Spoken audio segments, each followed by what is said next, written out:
Well, the competition stiffens considerably this weekend as Yasiel Puig, the rookie sensation, and the LA Dodgers are in town. It's the first of a 4-game series tonight. Beautiful night for Cubs baseball on Comcast Sportsnet. The Dodgers and Cubs in the opener. Great to have you with us as always. The man in green, Jim DeShays. I'm Len Casper. The Dodgers have won 27 of their last 34, including their last 10 in a row on the road. That's why the green shirt, guaranteed win shirt tonight. Len, we're going to break it out to try to stop this a winning streak for the Dodgers. Road warriors indeed, 10-0. The offense off the charts, hitting .317 as a team in those 10 ball games, 7 runs per game. The good news is Dodgers rolled in about 7 o'clock this morning after playing a night game in L.A. Hopefully those bats will quiet down a little bit. And the main reasons for this stretch here for the Dodgers really goes back to early June. Yasiel Puig, we know about him, and kind of under the radar, Hanley Ramirez having a terrific year. And Puig getting so many of the headlines, and deservedly so. He was the player of the month in the National League in June. Pretty good chance Ramirez will earn that title in July. He's been scorching hot. Just a couple of years ago, Ramirez considered one of the best players in baseball. Injuries have knocked him down, but he's back. And one other little break for the Cubs. They don't have to face probably the best starting pitcher in all of baseball this weekend. That is Clayton Kershaw. They will face a former Cub farmhand, Ricky Nolasco. He will oppose lefty Chris Russin. In terms of the Cubs, their young core got it done last night. Anthony Rizzo and Starlin Castro, each with home runs as the Cubs beat the Brewers. They welcome in Don Mattingly and the Dodgers next.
Part by your Chicago area and Northwest Indiana Lexus dealer, who invites you to test drive a Lexus today. Blue Cross and Blue Shield of Illinois. Through it all. BMO Harris Bank, helping money make sense. BMO Harris Bank, NA member FDIC. AT&T Uverse. Visit att.com/freeyourtv. Rethink possible. Ford. Check out America's freshest lineup at your local Ford store or at localfordstores.com. And by Southwest Airlines. Find our fares online only at southwest.com. What a gorgeous evening here on the north side. And yeah, jamming with those Cub headphones. The giveaway tonight, compliments of Las Vegas. First meeting of 7 this month between the Dodgers and the Cubs. The all-time series goes back to 1890. Cubs have won 1,023. The Dodgers 1,028. Very tightly contested as the umpires and Don Mattingly, Jamie Quirk go over the ground rules here at Wrigley Field. The Dodgers were in last place just over a month ago and 12 games under 500. They're now 8 over and have a 2.5 game lead. Yeah, you know, they've been banged up all year long. They still continue to deal with significant injuries. Matt Kemp back on the DL. But, bringing Puig up from the minor leagues, getting Hanley Ramirez healthy.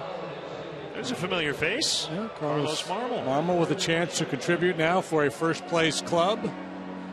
They've picked up 12 games in the standings over their last 34. Actually lost last night 3-0 to the Yankees. And as you mentioned, they got in early this morning.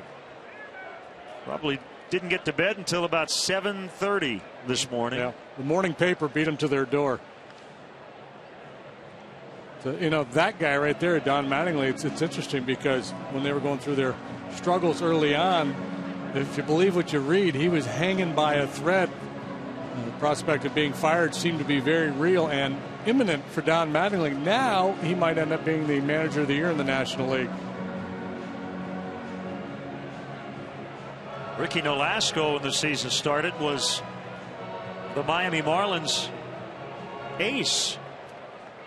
Dodgers acquired him and will get the ball tonight against his original organization. Is left-hander Chris Russin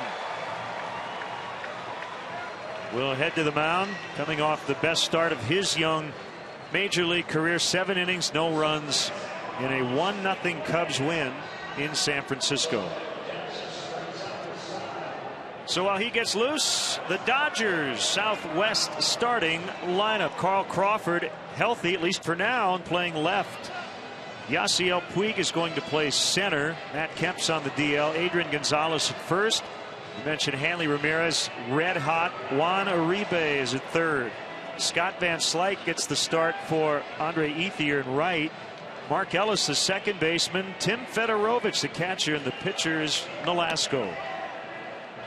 Cubs defensively this evening have Junior Lake back in left field. De Jesus center. Shearholtz man's right field. Valbuena Castro on the left side of the infield. The right side belongs to Barney and Rizzo.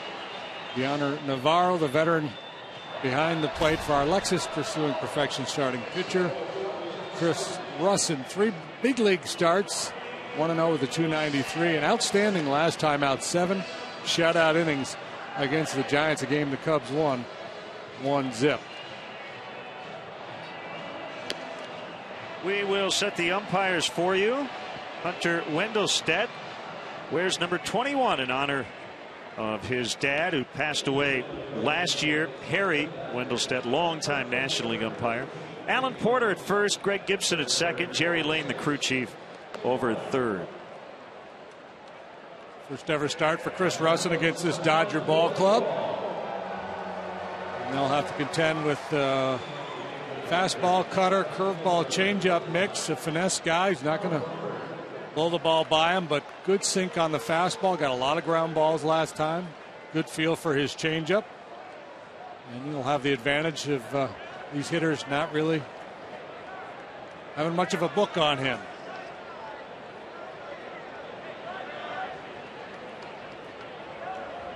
So it is Crawford to lead it off. Injury plagued the last couple of years, and he looks at a strike. And we are underway.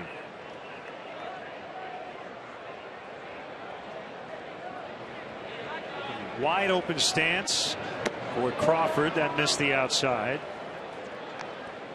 At his best, a high average hitter with tremendous speed. He hit a bunch of triples, steal bases. He could take you deep as well. Into tonight, going back to the start of 2012, Crawford has played in just 100 games. DL time for over a month earlier this year due to hamstring issues. Recently had a throat infection. Had left wrist surgery prior to last season when he was with the Red Sox. Came back, played 31 games, then had Tommy John surgery, and then was traded to the Dodgers. Kind of been the story of the Dodgers the last couple of years. Bounces this one right to Castro. That's good advanced scouting by the Cubs. Hit it right to where the shortstop was standing. Dodgers with a seemingly endless supply of cash, signing all these high-priced veterans. Payroll up over $220 million. They've had to deal with a lot of injuries, but healthy enough right now and doing a lot of winning.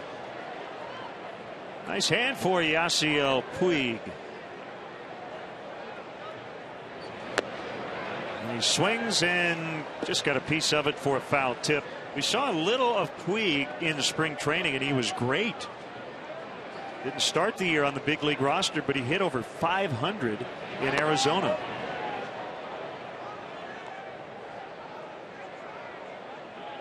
Well, I guess he's been human here the last 23 games after that sizzling start. Yeah, he's such a free swinger. The league has started to make an adjustment. They're not going to throw him many strikes if they're smart. He does use the whole field. He will hit the ball the other way. He takes a called third. So Russin freezes him for out number 2. Away, away, away, and then a cut fastball that catches the inside part of the plate for strike 3. Nice execution by Puig and Navarro. Or, excuse me, Russin and Navarro. Puig really didn't have a whole lot to do with it. So with 2 outs, there's a Hall of Famer, Tommy Lasorda. The Dodger that hasn't been on the DL this year. Guy next to him asking him his opinion of Kingman's performance. Ask his opinion of anything and you'll get it. 1-1 on Adrian Gonzalez. Came over with Crawford in that blockbuster deal with the Red Sox last year. 4-time All-Star, 3 Gold Gloves, Silver Slugger 2 years ago. 1-2.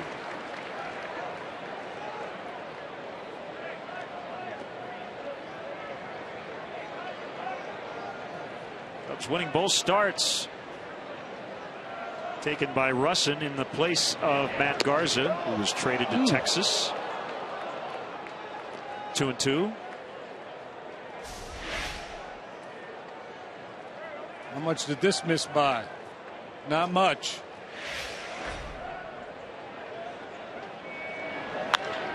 That one thumped deep center, and it's going to stay in the park. David DeJesus makes a catch right in front of the warning track. Sounded pretty good off the bat, but a loud third out, and here come the Cubs against Nolasco.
And Ashton Kutcher saying hi to Cubs chairman Tom Ricketts. I wonder if she brought Ted with her tonight. You know, the little bear. Yeah, little talking bear. The Let's Cubs hope so. Southwest starting lineup. Couldn't put him on the air, unfortunately. DeJesus, Lake, and Rizzo at the top. Navarro, the former Dodgers, Scherholtz, and Castro. Valbuena, Barney back in the lineup, and Russin, the pitcher. And the Dodgers defensively. Set up this way tonight. Crawford, Good speed in left. Puig just making his third start in center field. He's typically been over in right. Van Slyke covers that position tonight. Uribe, great hands, not great range at third. Hanley still has some issues defensively. Ellis and Gonzalez on the right side. And Gonzalez, a 3-time Gold Glover. He's committed 9 errors. That's a lot for a first baseman. Fedorovich behind the plate for the Alexis starting pitcher for the Dodgers. Veteran right-hander Ricky Nolasco, 22 starts combined between LA and Miami, 6-9 with a 3.72.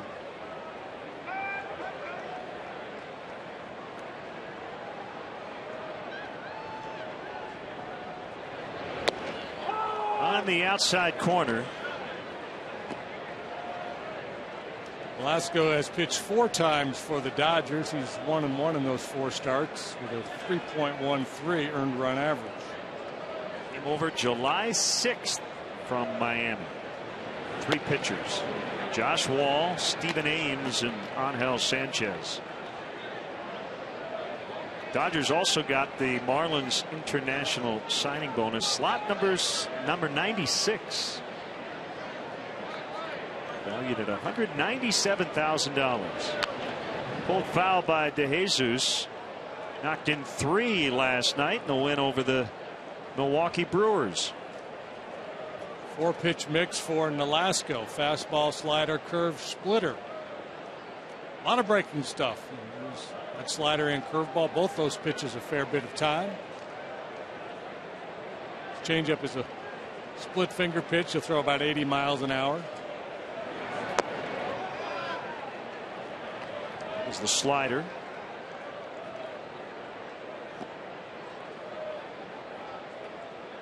Nolasco was with the Cubs, taken in the 4th round in 2001, but never did get to the big leagues with his original organization. Got sent to the Marlins in the Juan Pierre deal.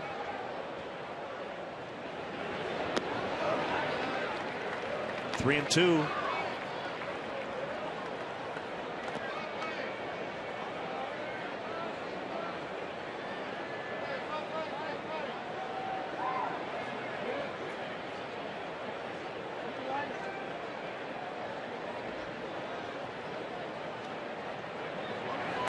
Swing and a miss on a fastball for strike 3.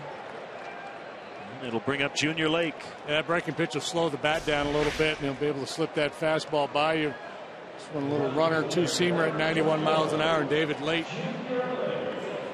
expecting something off speed and couldn't catch up to the fastball. Lake with a Puig-like start, 15 for 31, but since then has gone 3 for his last 27. This is a slider way out of the zone. 0-1.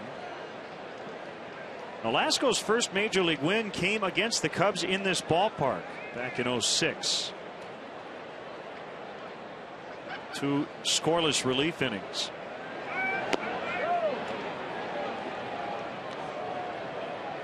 He's been an opening day starter twice, including this year with the Marlins.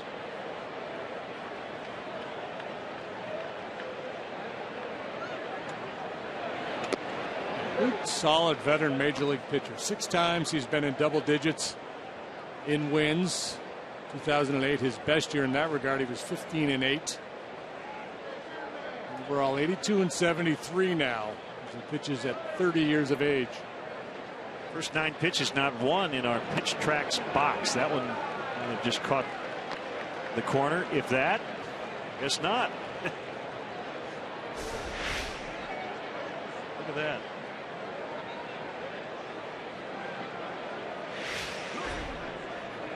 He's off the grid. Driven a deep left. Way back. Gone, a home run. Kept it fair, hooked it around the pole.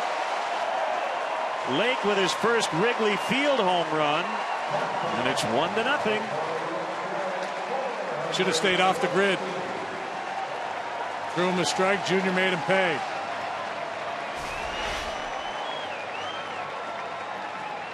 Slider backed up, sat right over the heart of the plate. Our forward home run replay.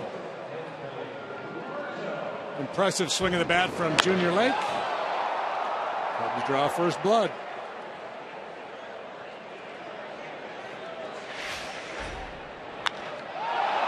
Anthony Rizzo with a rocket. Back-to-back pitches, 2-0. Hello. Man, that ball was smothered.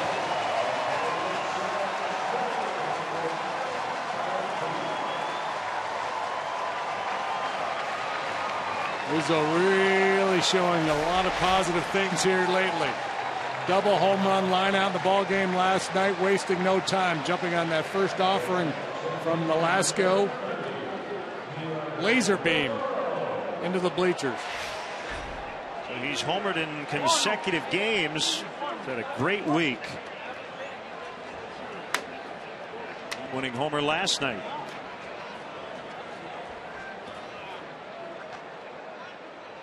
A former Dodger. 2 different times, Deoner Navarro. Ball 1.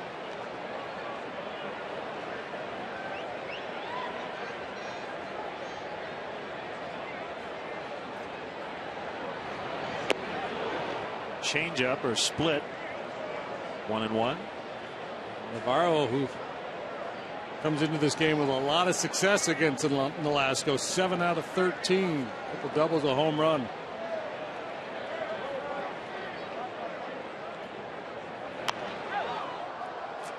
He wasn't in the dugout to do the home run ritual with Rizzo. He had to hit. That's right. Either do it later or find a stand-in.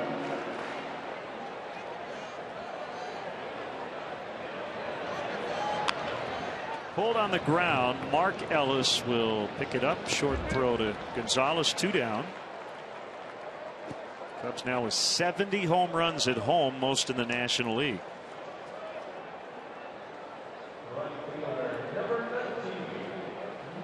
Nolasco, it's a fair number of outs on the ground. He's actually done a nice job keeping the ball in the ballpark. He allowed only 12 home runs coming into play here tonight, and better than 135 innings of work.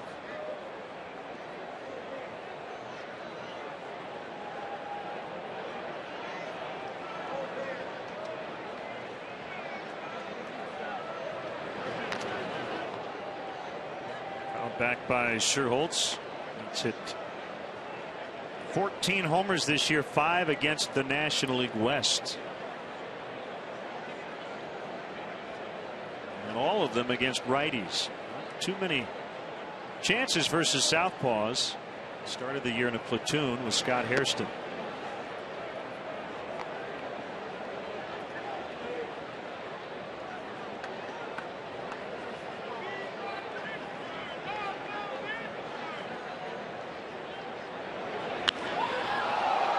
Right field. Van Slyke right at the edge of the track to end the inning. Crowd into it early on as Lake and Rizzo go back to back. Lake his 3rd. Rizzo his 16th. 2-0 Cubs.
1, 2, 3, and then the Cubs hit back-to-back homers off Nolasco. Hanley Ramirez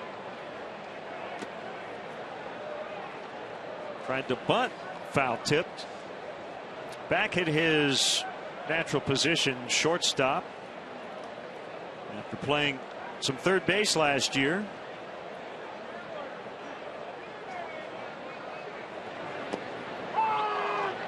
A little bit of both left side infield spots with the Marlins and Dodgers.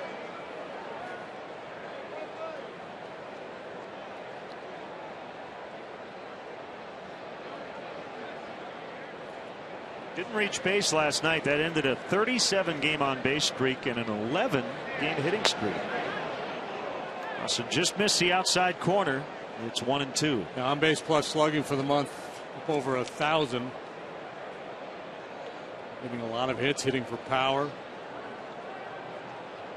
2009, he was second in the league in the MVP voting. Called strike 3. And they're still not 30 years of age, so plenty of good baseball left. And Russin treating Ramirez the same way he treated Puig, catching that inside corner with a cut fastball.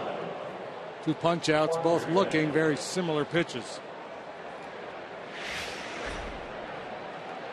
A veteran third baseman Juan Uribe.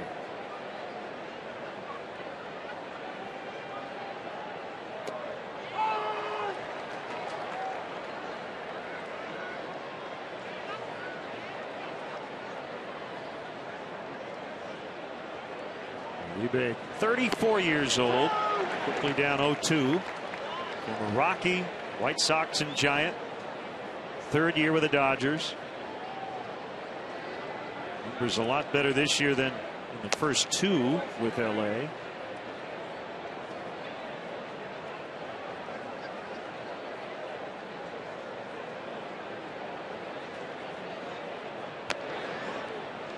Wilson working fast.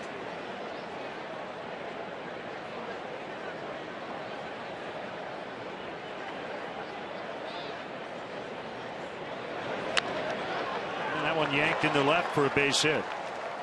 First Dodger base runner comes with 1 out here in the second. Change up from Russin, maybe stayed up a little bit, but Uribe doing a nice job staying through the zone. The Dodgers' first knock. Now the son of a major leaguer, Scott Van Slyke. And his dad Andy played a lot of games here at Wrigley Field as a member of the Cardinals and the Pirates. Briefly with the Phillies, also with Baltimore. That was before Major League play. Called strike. Andy, an outstanding center fielder and a very good offensive player as well. Scott hits from the other side of the plate. Andy was a left-handed hitter.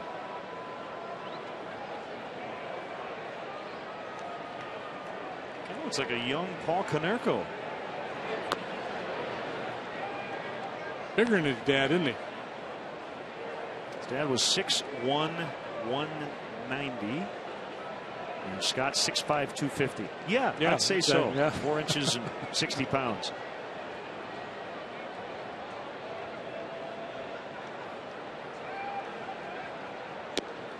Dodgers have had some moving parts in their outfield. Started the year with Crawford in left, Kemp in center, Ethier in right, but injuries and then the emergence of Puig have caused some shifting.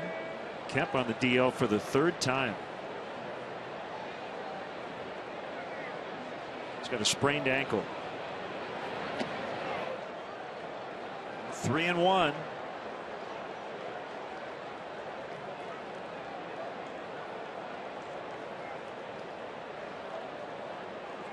And Slyke has power, .517 slugging average. Good home run numbers as a minor leaguer.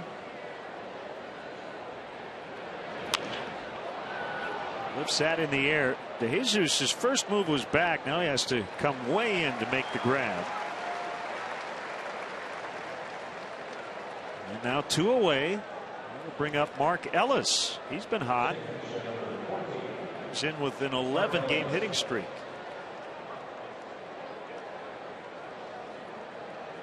Found it interesting, Chris Russin's comments after his last start when he talked about settling in, feeling less nervous, more comfortable. Surprised to hear him say that, because when you watch him pitch, he doesn't look the least bit nervous, despite the lack of experience. It's very comfortable out there. He bunts down the third base line, and it will roll foul.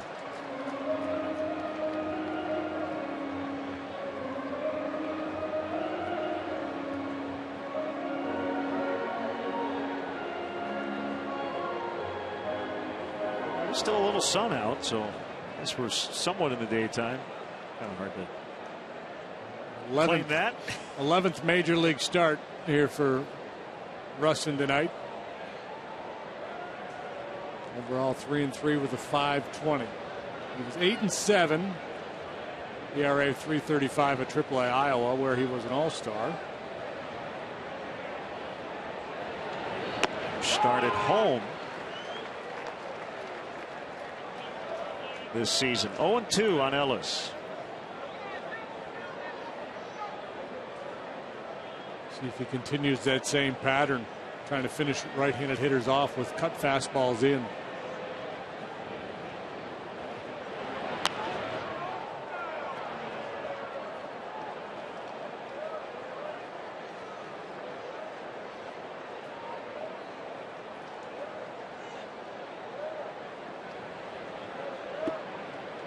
Uribe at first, 2 outs. We're in the second. Cubs with back-to-back homers in the opening inning.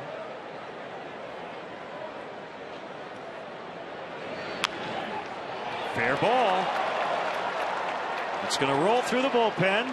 Tim Wallach, the third base coach, is going to stop Uribe. 12-game hitting streak for Ellis, and they're at second and third with 2 outs.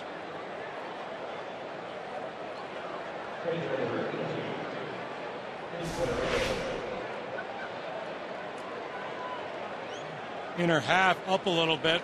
Ellis quick to it. Unless this ball gets by a leg, no way Wallach's going to score.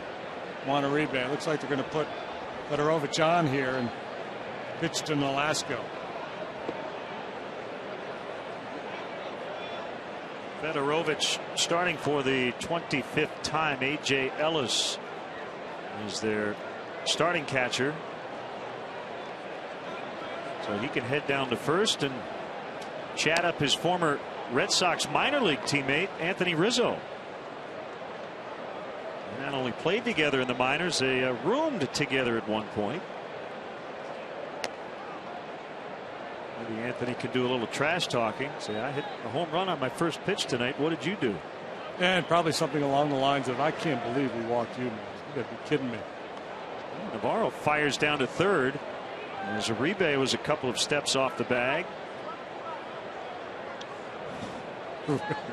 Looking back over his shoulder for the longest time in Navarro. Come on, man. You got in at 7 o'clock in the morning. Don't pull that on me. Well, certainly some risk here. You walk the 8-hole hitter to get to the pitcher. And Nolasco handles the bat pretty well.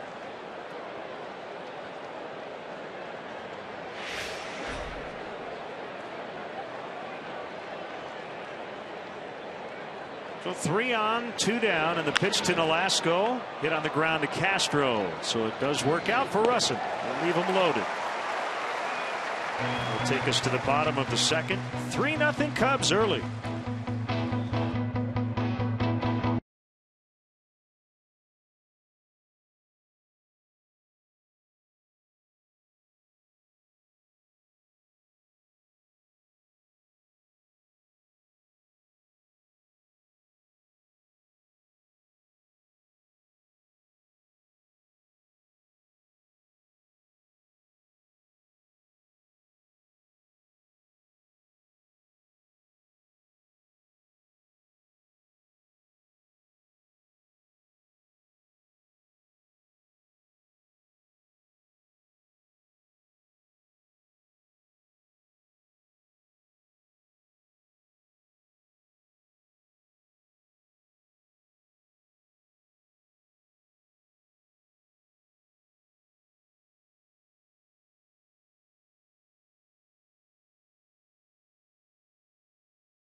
Born Fan Club is the perfect gift to showcase what it means to be a Cub for life. Receive a customized photo announcing the birth on the Wrigley Field marquee, a Cubs birth certificate, Cubs baby stocking cap, and a Cubs Rookie of the Year onesie. Perfect for parents and friends alike. Visit Cubs.com for more information and to sign up today.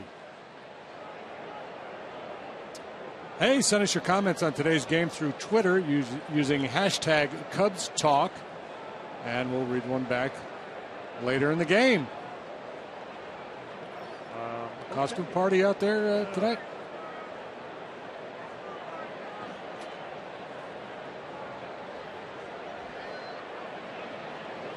That looked like Matt Clement out there. The old rail splitter.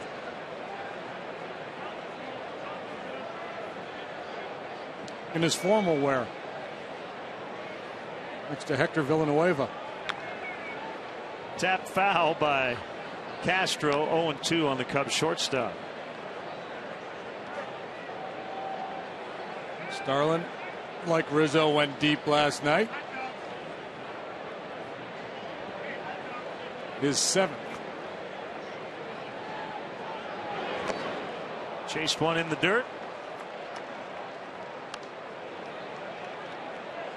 Lasco with his second strikeout. Stays true to form. He'll put a wrinkle in it about half the time. 50% fastballs, and then you'll see a lot of sliders and curveballs. And the splitter to the left-handed hitters. Here's a good tight slider.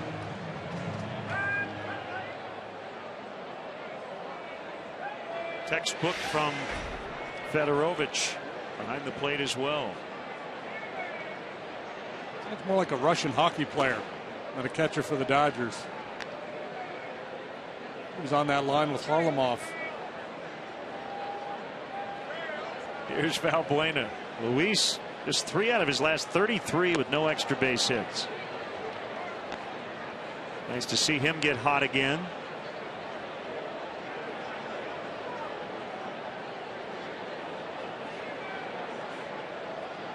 Only night game of the series. And we get a lot of people in the ballpark. Beautiful night.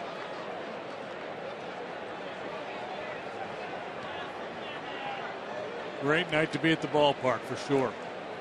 See, the key for Valbuena, he's such a patient hitter. When you get into a funk like this, you know, there's a tendency to try to swing your way out of it. Go after balls you otherwise would not, like that one.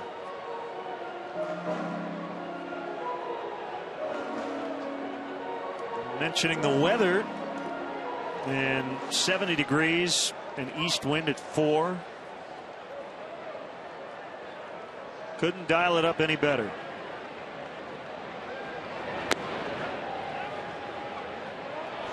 That's un-Valbuena-like right there, chasing that slider. The hitter, when he's in a good groove, his mindset is, I'm going to have a good at bat. I'm going to look for a good pitch to hit. He's the only hitter in Major League history, I've ever seen at least, who asks for an appeal on a swing. Yeah. What's the second What opinion? did you say? Have a sidebar? Usually the catcher's the one who asks, or the pitcher, not the batter. He's done it before. Laughing in the dugout. Outside on Darwin Barney. But to finish the thing, you know, on Valbuena, when you're scuffling, then it's like, I got to get a hit. I got to get a hit. And when you're thinking that way, you chase bad balls.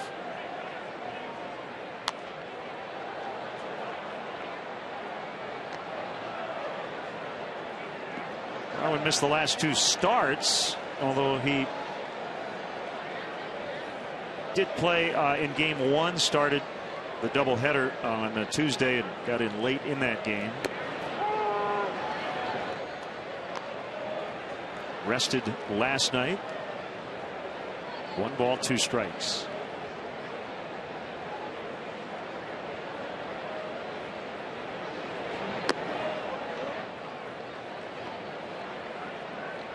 Well, you see what Nolasco's done. I mean, based on just the first 7 batters, when he has stayed on the edges or off the plate, he's had success, and when he's found the strike zone, he's been hurt. And he found the outside corner that time, and Barney slaps it into right to keep the inning alive. Well, it's interesting. He threw Lake a 3-1 slider that backed up on him, that he hit out of the ballpark, and you can almost crawl into his mind. So, well, I paid the price for falling behind. I'm going to get ahead of Rizzo. And he pumped that first pitch in there to Anthony, and he jumped all over it. Looking at some numbers the other day, Rizzo hitting over 400 when he puts the first pitch in play. So aggressive approach has paid off for him.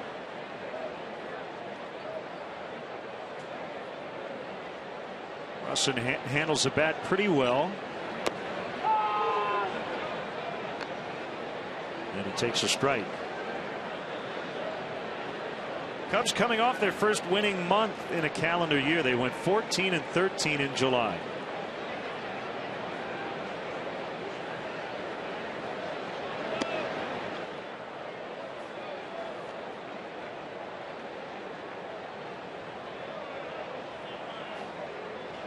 Not that Barney would run in this situation, but you're going to think twice, maybe 3 times before trying to run on the Dodgers. They are really good at defending the running game. Got almost 50%, which is way above average.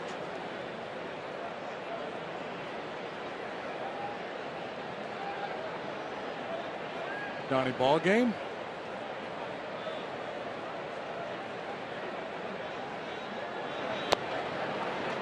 Two and two. Before there was Johnny Football, there was a Donnie ball game. Don Mattingly, what a career he had with the Yankees. 9 Gold Gloves, won the batting title in the AL in '84, was the MVP in '85, hit .307 lifetime.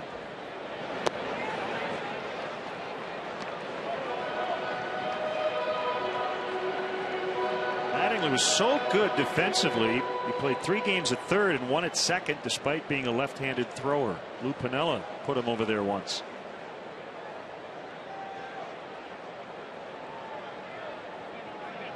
(3-2). Russin bounces to first. Gonzalez will take it to the bag, and that's the inning. 2 in the books. It's the Cubs 2 and the Dodgers nothing.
#1 mobile app for live baseball, available for iPhone, iPad, Android, and BlackBerry 10. At Bat delivers Cubs baseball with live audio, pitch tracking, stats, highlights, and more. Text at Bat to 31826 or Cubs.com for details. Sean Marion, we've seen him at the ballpark before. Chicago guy, Dallas Maverick. I think he's a free agent. 4-time NBA All-Star at the game tonight. This is the place to be. All the movers and shakers are here, Len.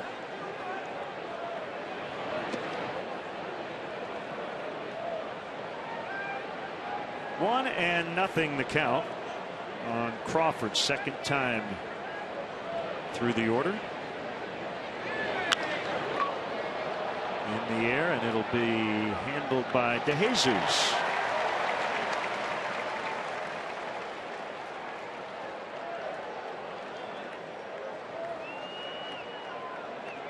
Time now for our Xfinity high-speed action. Yasiel Puig almost made the All-Star team. And he didn't even make his big league debut until June.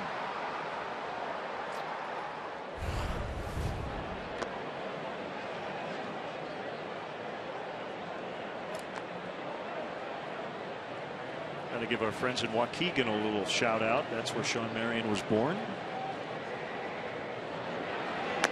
Puig, the modern day version of Fernando Valenzuela, Fernando Mania, sweeping Southern California so many years ago.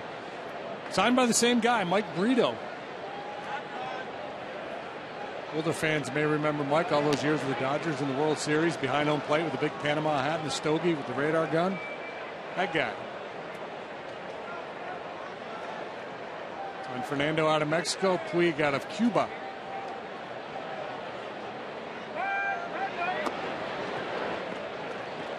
And ball 4. So Puig will take first for the first time tonight. Second walk. First unintentional free pass for Russin.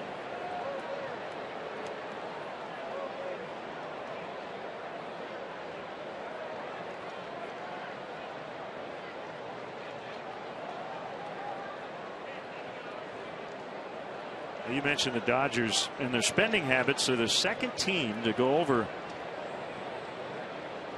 $200 million in terms of an annual payroll. We know the first one, the Yankees.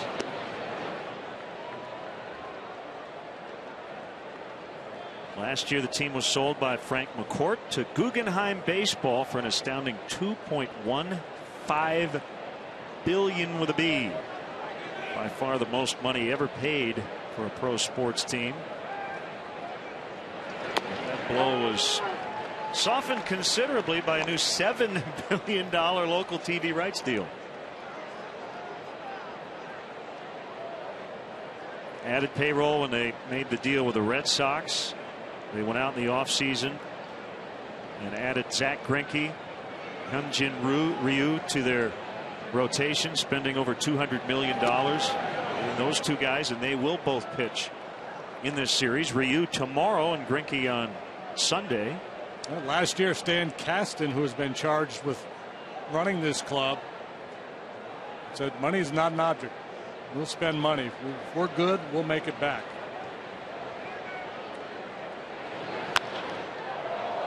Down the line late, coming over, and it's going to land just foul. There's not much room there. Part of the ballpark between the wall and fair territory. Now their chairman is Mark Walter. He's based in Chicago and was a Cub fan before buying the Dodgers. And one of their high-profile partners, Magic Johnson. Pretty star-studded organization right now, wouldn't you say? I guess Sandy Koufax is here. We got Koufax, Lasorda. Vince Scully didn't make the trip, but he's the voice and face of the franchise, as he has been for the last 6 decades.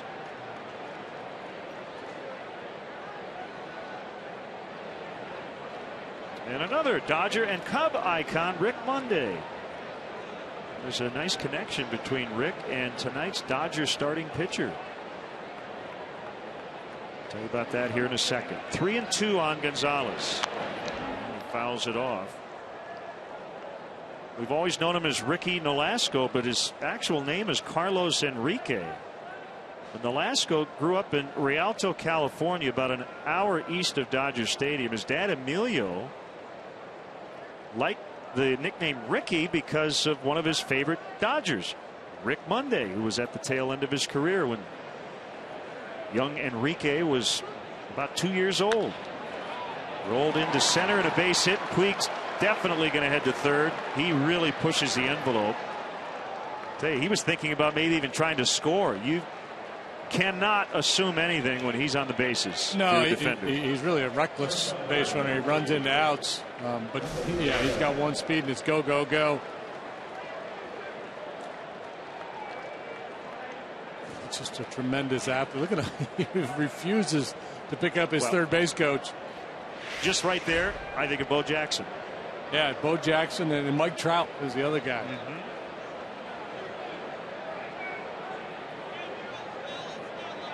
First and third, one out for Hanley Ramirez.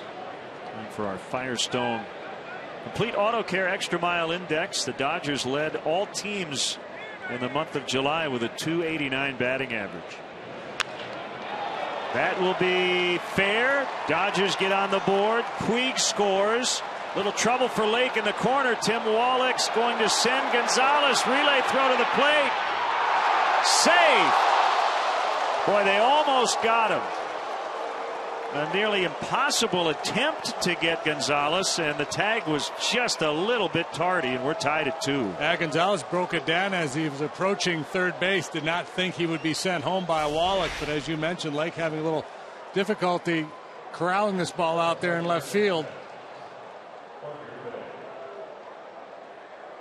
Strong relay throw home by Castro, and Gonzalez just ahead of the Navarro tag. He's in breakdown mode. Sure you want me to score on this? Key part of the play too is Ramirez made third. Did they get him? He might have been out.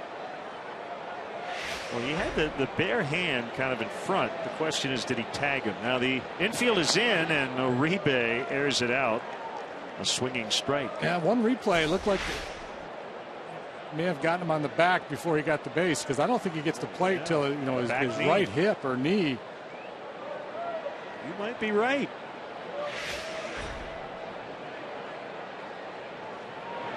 Tough call for the umpire in that position to see that tag being applied. Well, next year possibly that could be subject to replay. It's impossible to tell there, because you see the hand gets the plate. And you just never know. From that vantage point, you have no idea when the tag is being applied. 0-2 is high. Ramirez gets a 2-run double.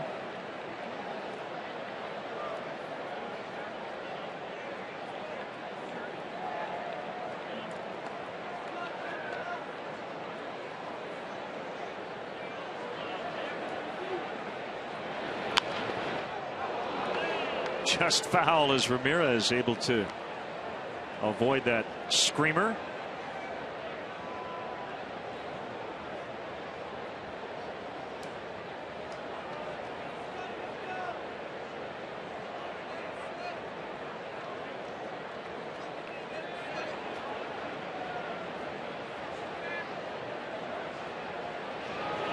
Swing and a miss, strike 3. Big second out for Russin.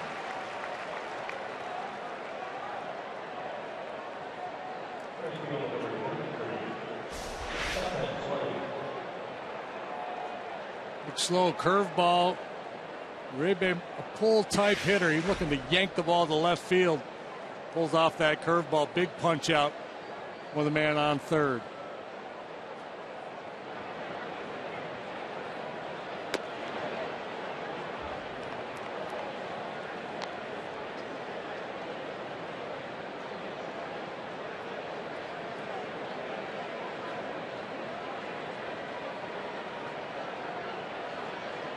Kicked the 1-0 pitch. Popped him up, so Russin, who gave up the 2-run double, able to keep the game tied as he gets Uribe and Van Slyke. It's 2-2 in the third.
fact, gotten Gonzalez, but as you can see, Hunter Wendelstedt can't tell. That's why replay makes a lot of sense at some point. Hopefully next year.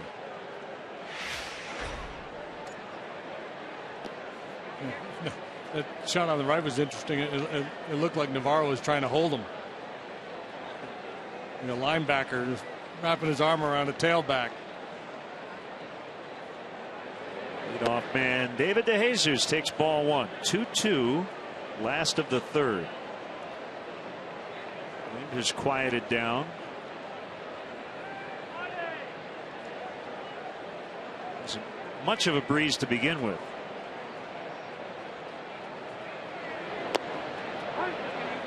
The knees a sinker. 1-1. Dodgers bring a lot of confidence with them to the ballpark every day now. 27-7 over their last 34 ball games. 10 in a row on the road. 15 of 17 they have won away from Dodger Stadium. How rare is a 10-game road winning streak for the Dodgers? Well, the last time they won that many on the road, they were in Brooklyn. 1955, they won 11 straight on the road. That included a 3-0 win here over the Northsiders.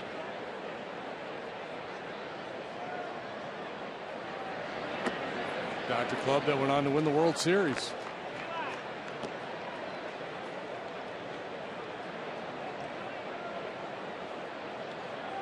Johnny Padres, the MVP of the World Series. A crafty lefty.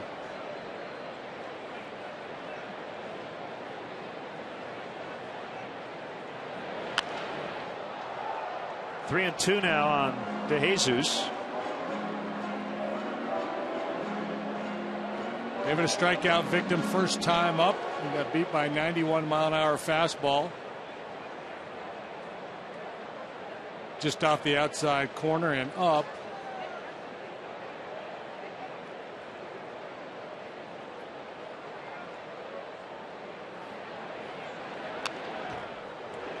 Don Zimmer was on that 55 club, as was Moose Morin. Later play for, in case of Zim, managed the Cubs. Moose Morin, I'm not familiar with his work. Walt Morin. When did he manage the Cubs? No, he didn't manage it. Zim's case. Oh, Zim. Yeah. Jesus strikes out.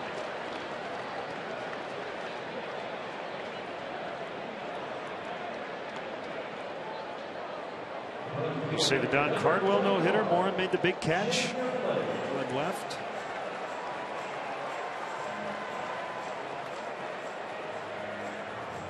It's Junior Lake.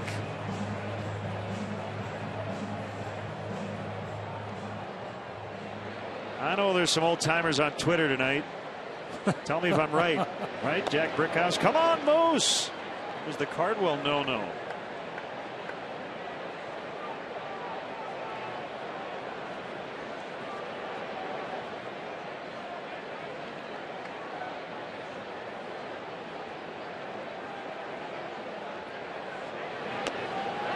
It's a strike.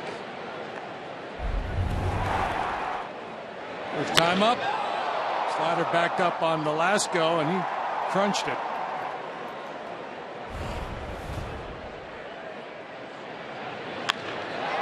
That ball will get out in a big-time hurry.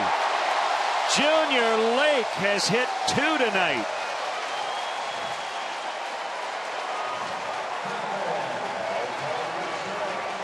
Don't throw that man a strike. And now Puigam.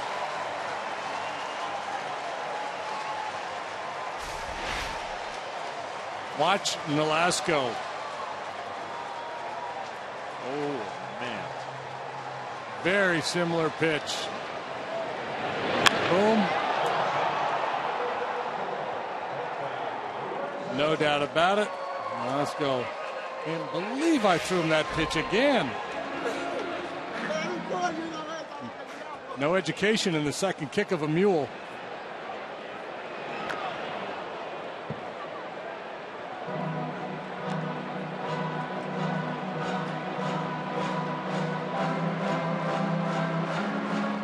first career 2-homer game for Lake.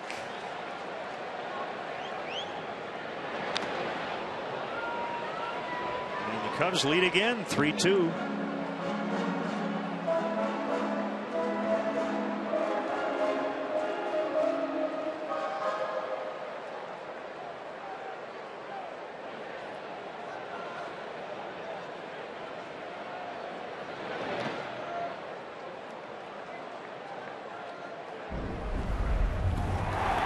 Go back-to-back twice. Did it in the first inning.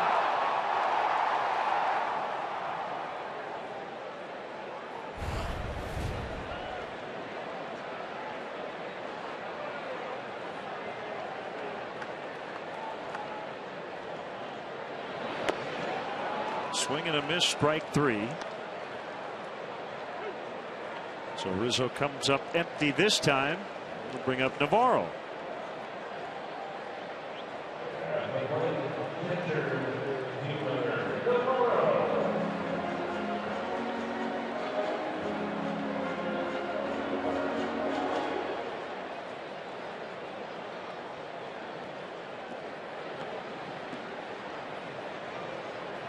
We have to assume that Nolasco flew ahead of the ball club and got in here at a reasonable hour. He did. Yep.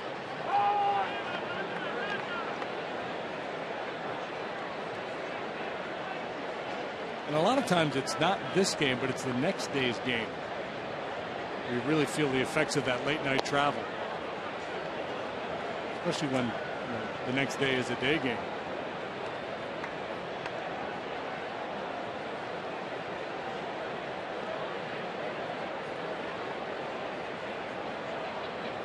The 1-1 off the outside corner.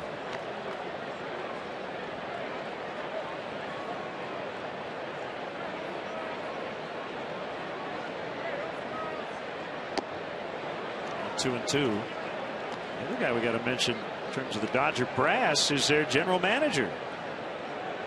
Chicago native, former longtime member of the Cubs front office, Ned Colletti, put this team together.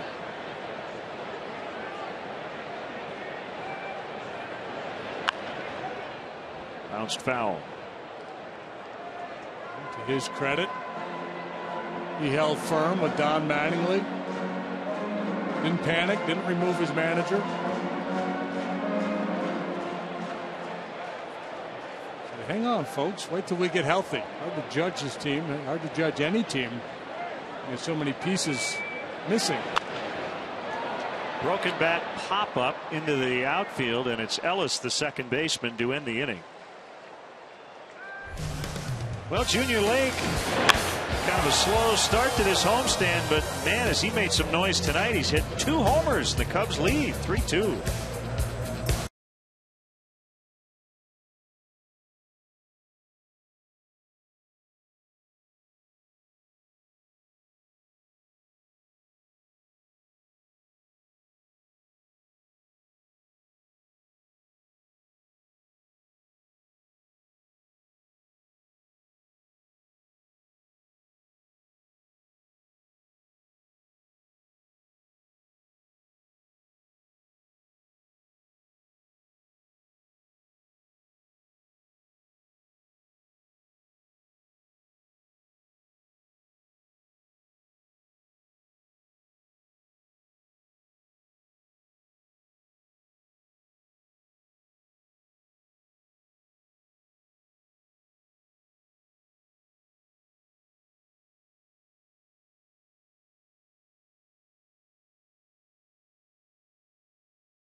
Ranch Doritos Locos Tacos from Taco Bell. Liv Moss.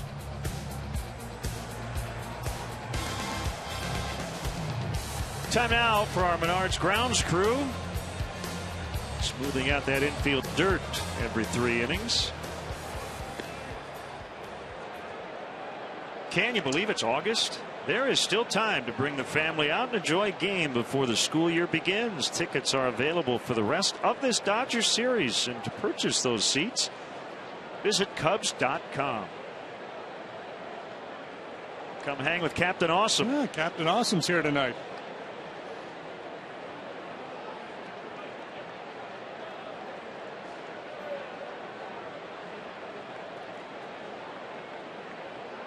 Cubs lead on the 3 solo home runs. Dodgers tied it briefly in the 3rd on a 2-run double by Hanley Ramirez as Mark Ellis takes a strike. He doubled to extend his hitting streak to 12. His first at bat. De Jesus going back on this one. And he's got it for the first out.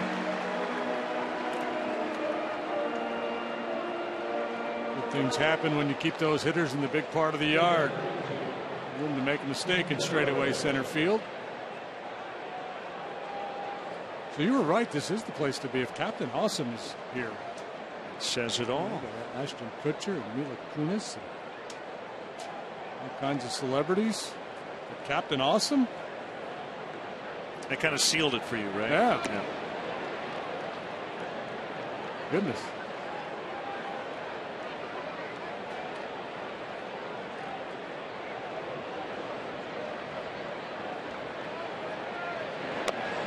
Of notes want to mention Milt Pappas, former Cub pitcher, the last Cub to throw a no-hitter here at Wrigley. Remember, Carlos Zambranos was in Milwaukee. He will lead a group on a behind-the-scenes 90-minute tour of Wrigley Field tomorrow morning. The Living Legend tour of Wrigley Field. An autograph session will follow. Spots are limited. You can call. There's a base hit for Fedorovich.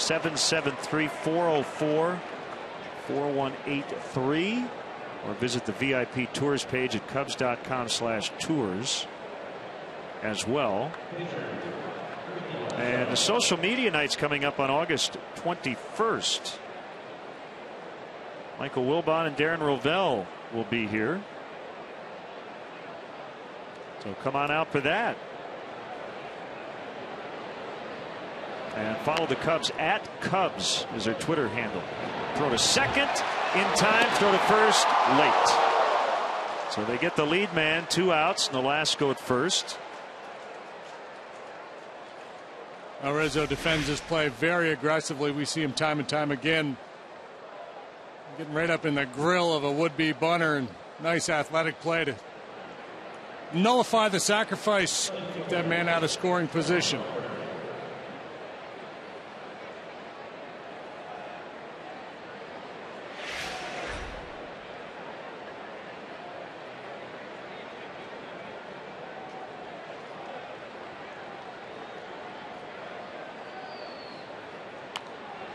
Cut by Crawford, and he fouled back. A lot of baseball yet to be played here tonight, but 1-run game, little things make a big difference. Make a play like that, keep a man out of scoring position. Who knows? Be a real difference maker.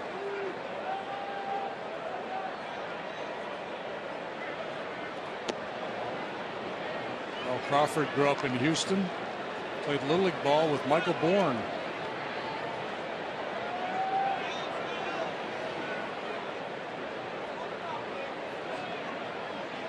Four-time All-Star. Heck of a football player. Turned down a scholarship to play quarterback at Nebraska, I believe it was. Yep, it was. Also basketball. UCLA liked him. Not just like on Facebook, but really liked him. Right. They liked him. They recruited him. They wanted him. That much. He did more than hit the like button.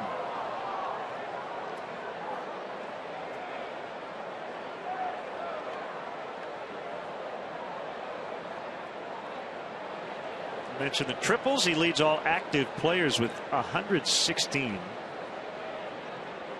He's got 442 career steals, third among active players.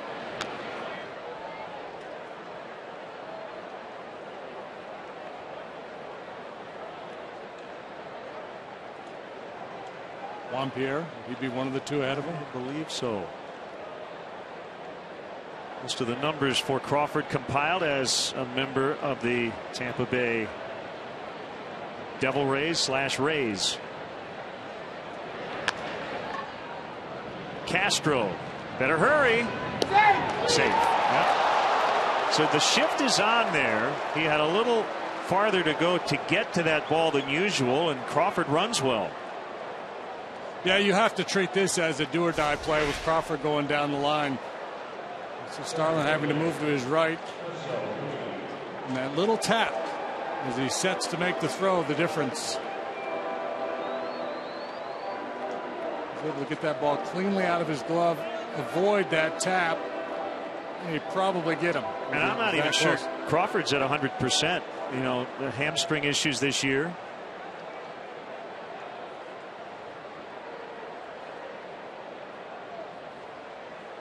But he still beat it out. What were you saying about the little things? Yeah, Now all of a sudden Puig bats with 2 men on.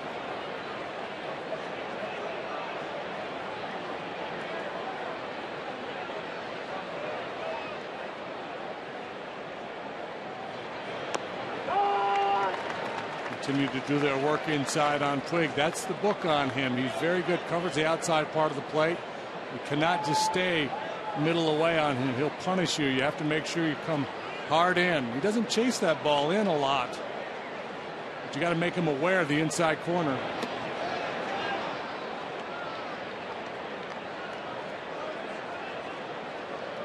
That's a makeup deal. 14 punch outs. Ooh.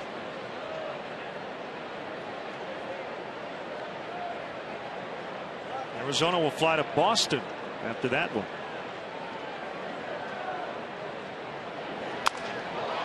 Sound like he broke his bat as he flies to Lake. Couple of hits in the inning, no runs. They've stranded 6 through the first 4. The Cubs lead the Dodgers 3-2.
So Family Foundation after the game at Cafe Brower on Wednesday, August 14th for the inaugural cook-off for cancer. Chicago celebrity chefs will cook off self-inspired ballpark fare served by Cubs players and voted on by all attendees. It will be a night of food and fun and fundraising.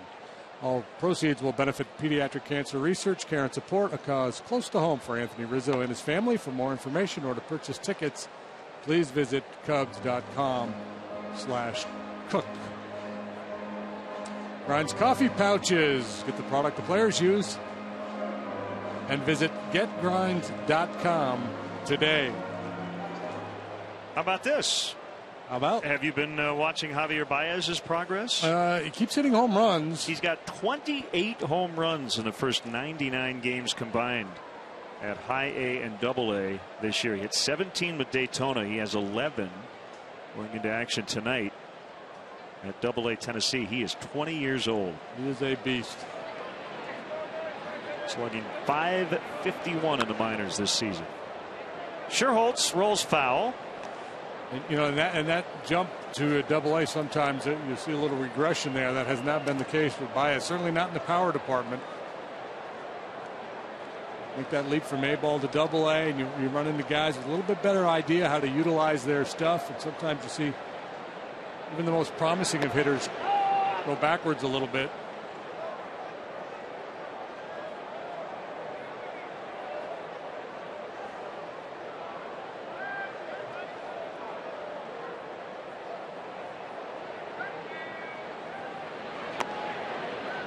By the way, I had to look it up. You mentioned Crawford third among. Yeah, I did too. That drives you nuts. You were right. Juan Pierre number one by a wide margin. And then Ichiro.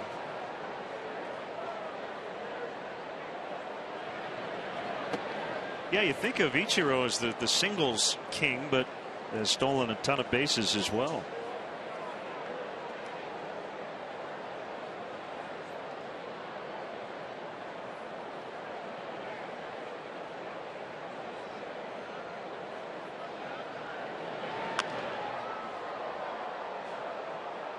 The aforementioned Crawford will get there. Legs look fresh right now. One away.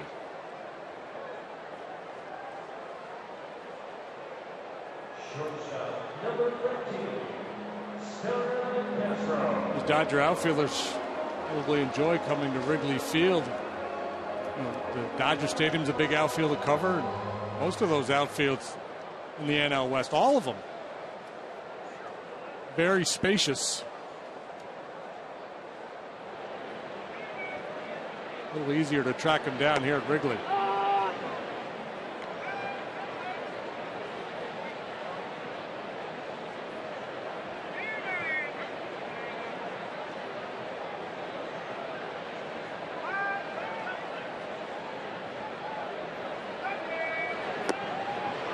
Two. Frustrated look on Castro's face after that swing. Well, you know, he tells himself time and time again, don't chase that slider. Doesn't recognize it. Sees fastball, gets it started, and can't lay off. It's under this one.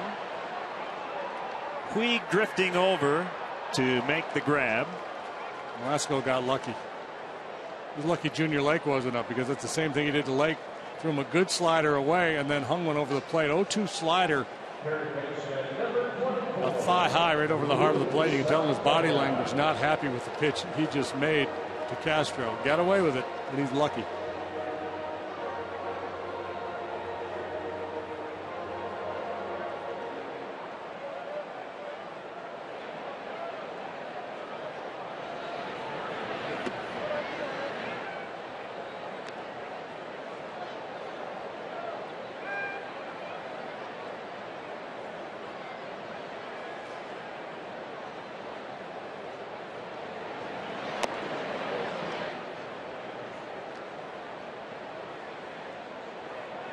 Count here for Valbuena.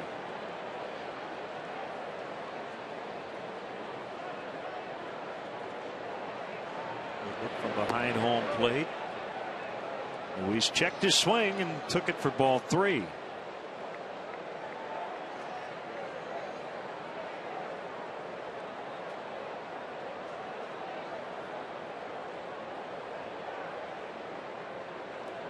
Turn him loose.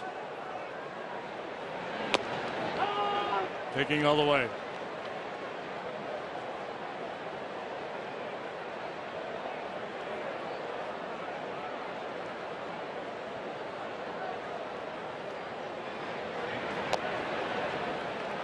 Patient plate appearance that time for the slumping Valbuena. He takes the first walk issued by Nolasco. Well, in a matchup of Tom Kohler and Matt Harvey, I'd probably give the advantage to the latter, but it was the former who was better today in Miami. Kohler over Harvey 3-0. The Marlins beat the Mets. They split that 4-game series 2 apiece.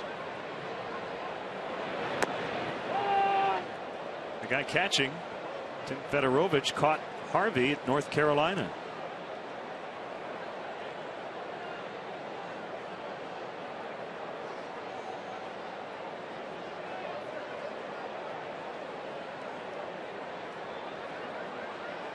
Alex White also pitched on that staff at UNC. Rob Wooten, we just saw him with Milwaukee. Kyle Seager, Dustin Ackley were on that Tar Heel club.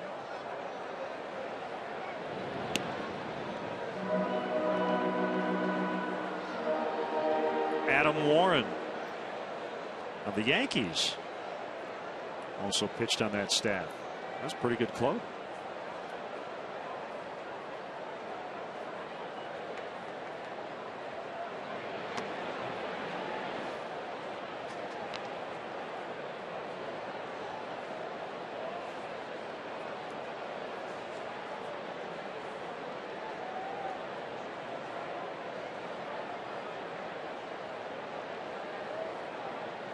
Barney probably would say if he were watching, don't forget about Oregon State. No, we're not going to forget about the 2-time champs while you were there. He grounds out. And the inning is over. Cubs lead 3-2 at the end of 4.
Queso Love for the Chicagoland area. So opt in to Qdoba's mobile club by texting Q to 50500 to receive free chips and queso. How you doing, guys? Hey, what's that guy doing with the Dodger hat? There are going to be a couple of them. 3-2, the Cubs have the lead.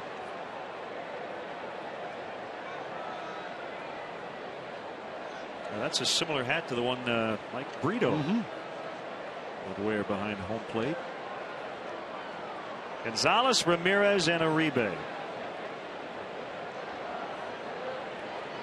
It's amazing the power of television. I remember watching those Dodger teams in the 70s and seeing Mike Brito back there behind home plate, and then going to Dodger Stadium as a player and think, wow, hey, there's that guy. The guy with the hat and the radar gun and the stogie. And for the record, that's not Mike Brito. That's just a guy with a cool hat, similar to the one Mike Brito would wear. Mike Brito wannabe.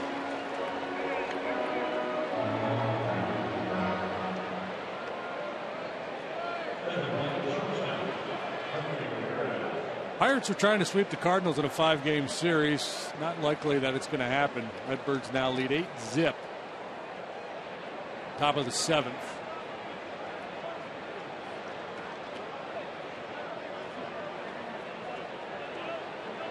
The Giants with 2 runs in the top of the 9th.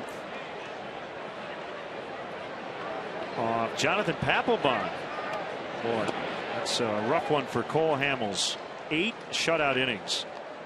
Matt Cain 8 innings 1 run. So it was 1-0 Phillies into the top of the 9th. Tough luck year for Hamels. ERA at 3.87. But he went in at 4-13. Ramirez pops into right. And it's going to be Scherholtz. 2 quick outs.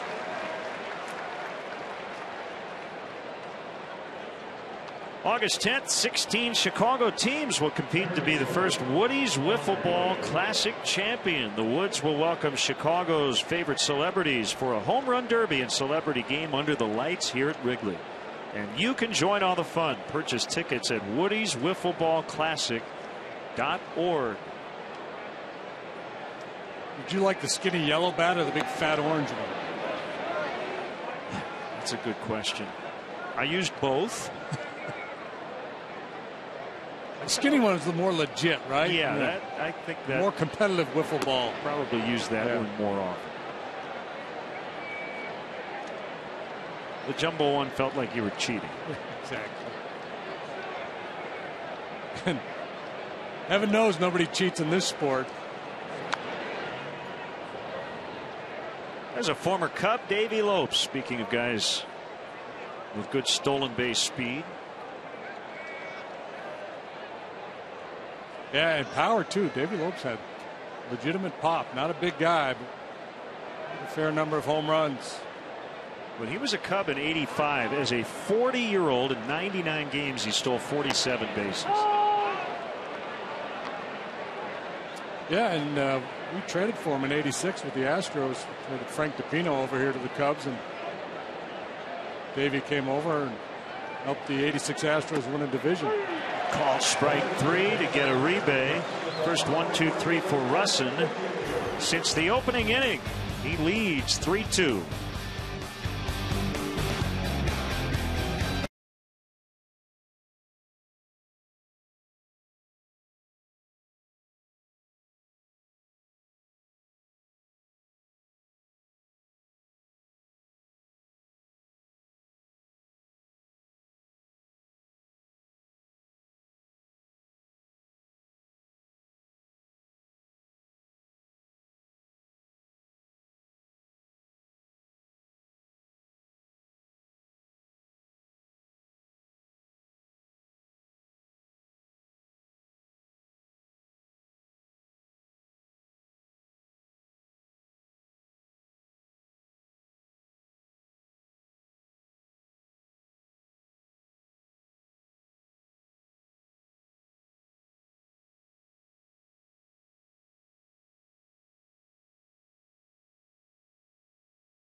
Cubs leading 3-2.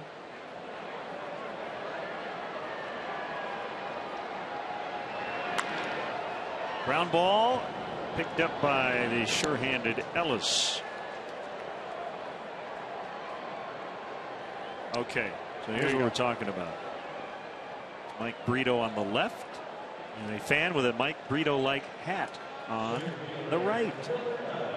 So Mike Brito found Fernando Valenzuela and also was in early on Yasiel Puig. A great eye for talent.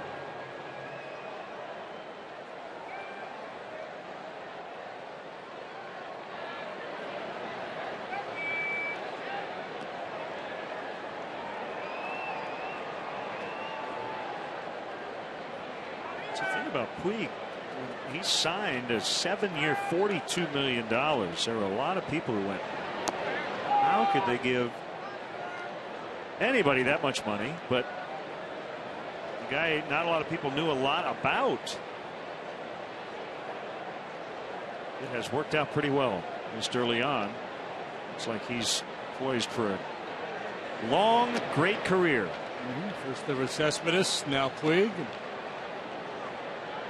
Cubs have their own, and Jorge Soler they've made a big investment in, and just announcing tonight that the Cubs have signed a Jimenez kid.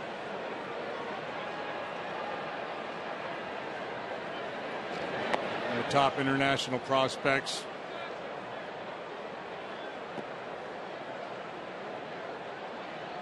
Eloy, is that how you pronounce it? E-L-O-Y? Jimenez? Let's go with it.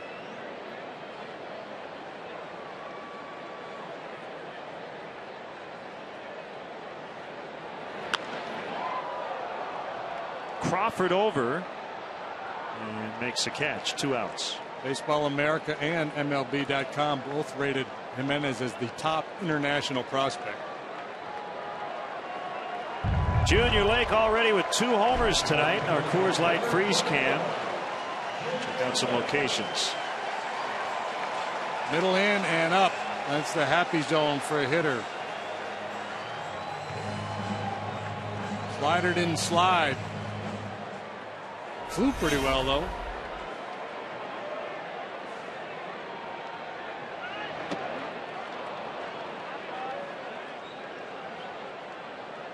If he gets one anywhere in the box, it's a mistake by Nolasco, and he knows it.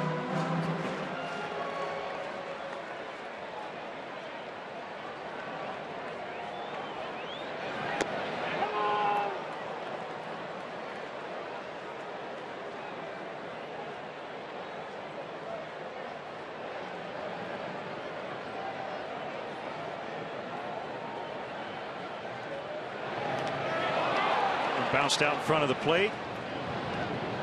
League strikes out.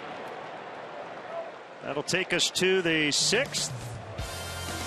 Cubs trying to cool off the red hot Dodgers, leading 3-2.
Cubs. Don't miss the exciting opportunity to go behind the scenes of the legendary home of the Chicago Cubs with Wrigley Field tours. Guided tours include visits to the press box, clubhouses, dugouts, as well as a chance to actually step on the field. Cubs.com/tours to book yours today.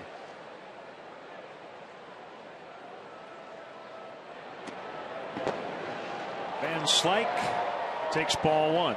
Underway in the 6th. Now they've moved down a little closer to the field. Mila Kunis, Ashton Kutcher. He's on good.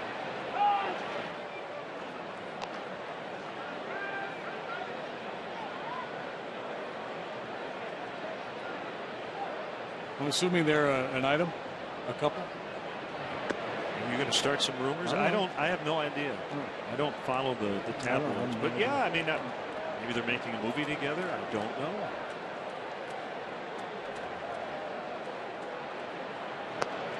Oh, we had all this trade speculation. Might as well keep it going.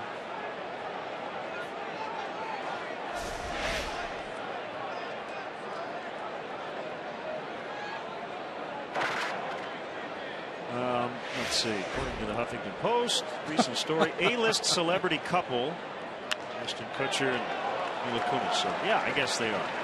We will say they are. Van Slyke for the leadoff single.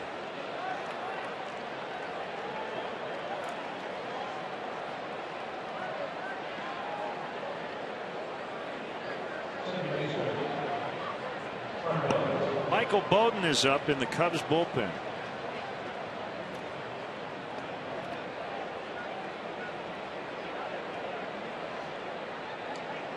Here comes Chris Bosio to chat with Russin.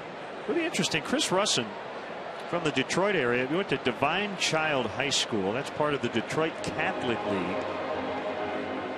That particular baseball league is unique, and it has been for a long time. They play under different rules. They play under the 3-ball walk, 2-strike punch out format. So instead of 4 balls for a walk, 3 strikes and you're out, it's 3 and 2. Now that moves the game along a little faster. I kind of like that idea. Yeah. I think we should experiment with that. Play one of those a week.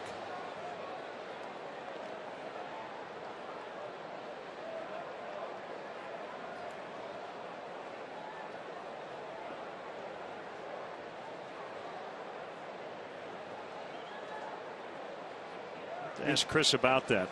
It was like to play under those rules and then to go to college and have them change. Yeah, so back then you'd have to say, hey, take one and go to right. And change the whole jargon and everything. A good 1-strike hitter now. Basically, you feel like you're starting every at bat 1-1.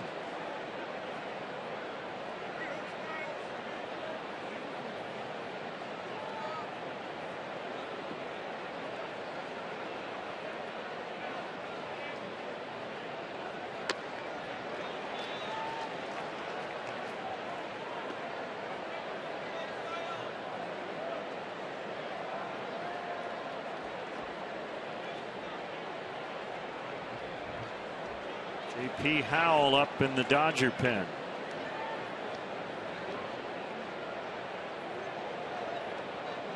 Penn gave it up for the Dodgers in last night's ball game against the Yankees, but been really good lately.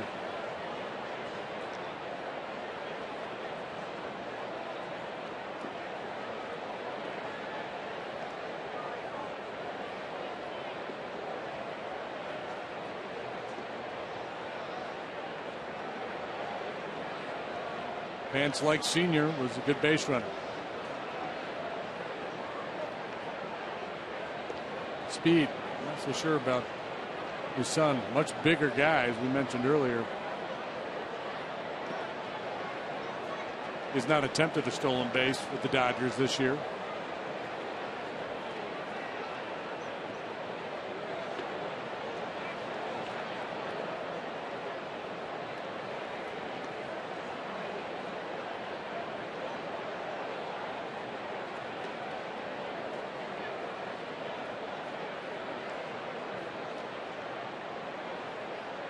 The 1-1 outside. Left-hander James Russell has joined Bowden in the Cubs pen.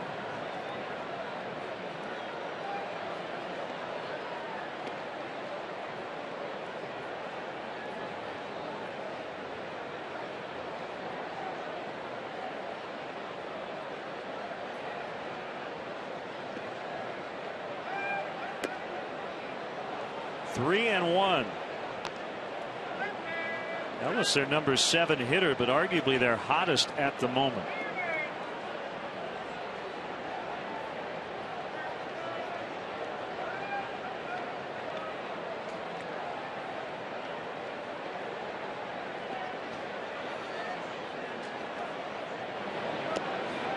Ball 4, he walked him. First 2 are on.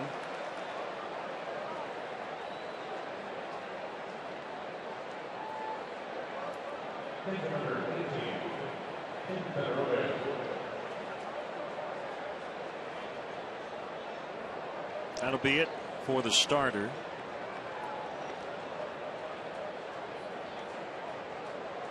It's going to be Bowden, the right-hander.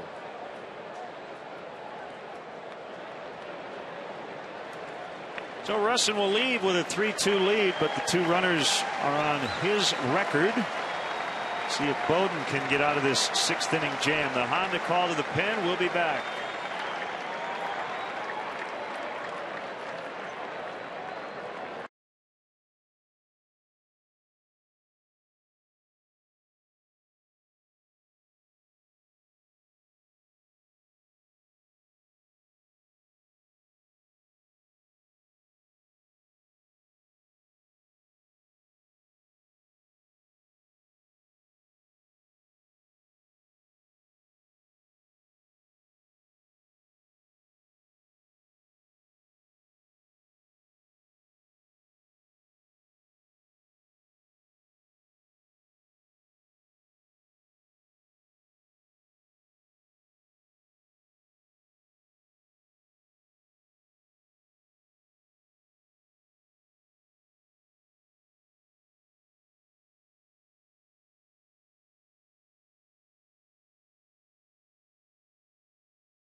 Card applied today at any U.S. bank branch.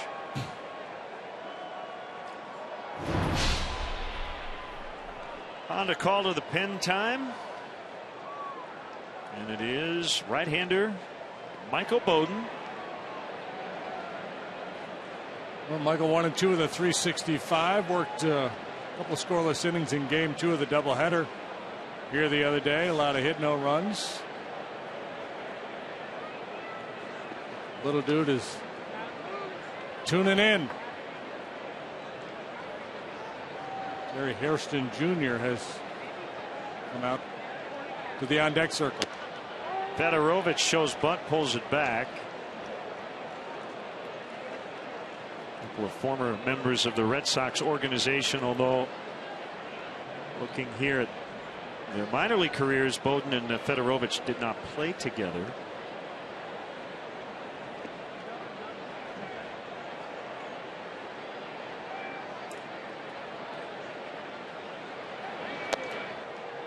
Throw to second. A little late.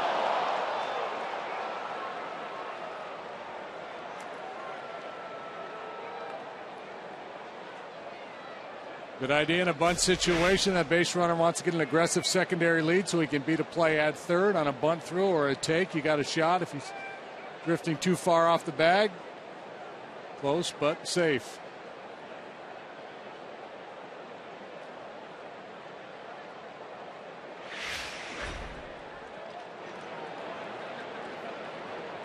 is a way in.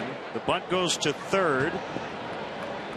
And Valbuena will throw to Barney at first.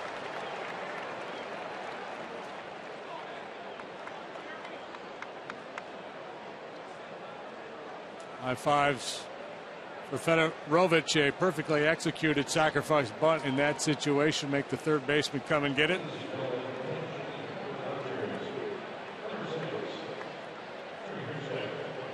Ex-Cub Jerry Hairston Jr.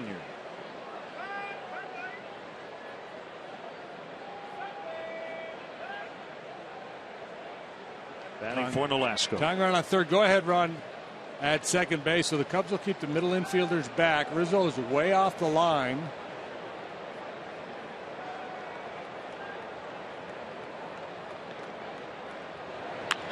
Up the middle and through, and they're going to get a couple and take their first lead of the night. Jerry Hairston Jr. comes off the bench and delivers, and it's now 4-3 Dodgers. These runs both charged to Russin.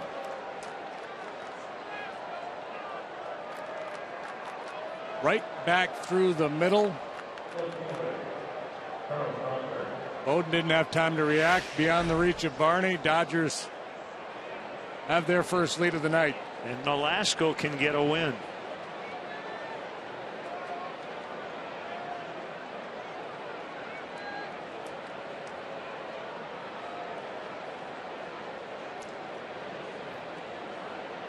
So on a night in which the Cubs have homered 3 times, they find themselves down here in the 6th.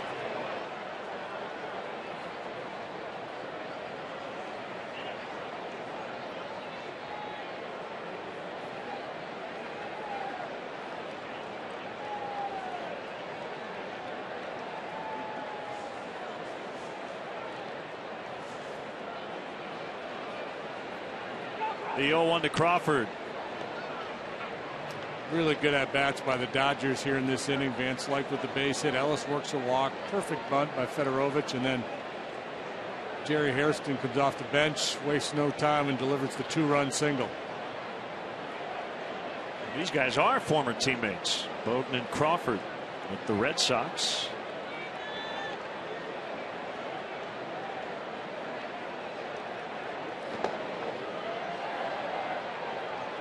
Pitch. Still 0-2. Cardinals taking out their frustrations on the Pirates, 13-0 in the bottom of the 7th in Pittsburgh. But it would still only count as 1 win out of 5 games. Pirates will have a 1.5 game lead when the night is over, and the Cardinals will have snapped a 7-game losing skid.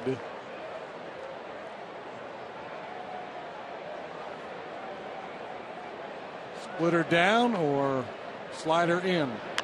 Beater down. Somebody nearly was felled in the Cubs dugout. Is that Dave McKay standing there at the top step? Wow.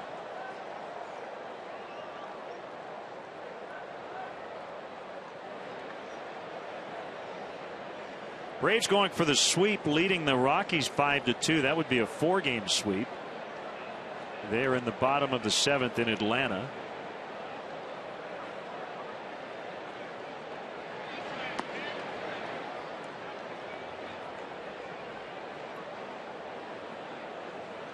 Jason Hayward with his 10th, Justin Upton with his 17th. He had 12 in April, didn't he? Justin Upton, after such a great start, looked like he was going to hit 40 jacks.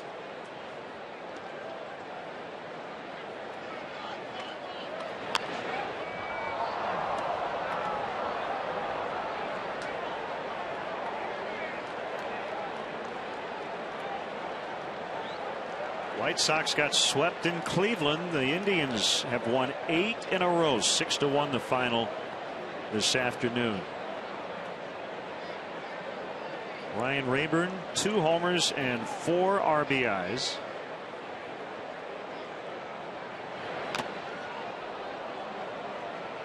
He's looking for that splitter and just fighting off those fastballs.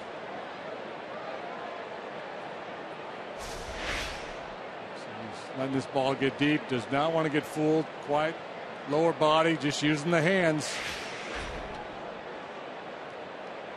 Long at bat here. Another 1-2. Now 2-2. How about Rayburn? He has 13 homers and 37 RBIs and 173 at bats. I've not seen this kind of excitement in Cleveland since Pedro Serrano and Willie Mays Hayes and that bunch. Yeah, they were pretty good in the late 90s. In the late 90s, too. Scherholtz makes a catch on the move, but I get your point. Although, are they still making Major League sequels? I don't know. Two down. I'm not sure when that. Did they ever put a timestamp on those movies when they were supposed to be happening? I think the first one was like 88, 89. Puig with 2 outs. Speaking of Serrano.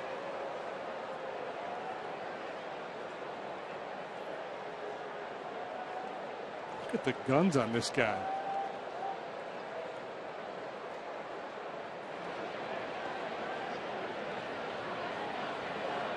Now his story is interesting and mysterious. I'm still not quite sure how he was able to defect to Mexico.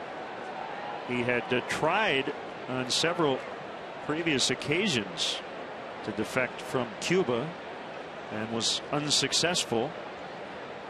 So when he tried out for a lot of teams, he was a bit rusty.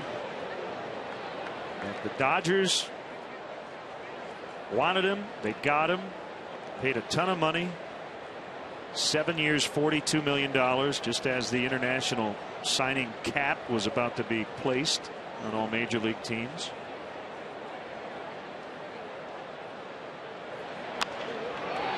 That will be a fair ball into the right field corner. Hairston to third. He's going to be held there. It's a double for Puig.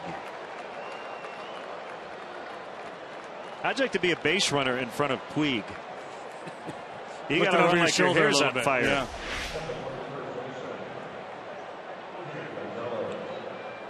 Trying to go off the plate away, and that one stays in the zone. And he's very good. He hits a lot of balls hard the other way. Carves that one into the right field corner. This is a guy that played A-ball last year.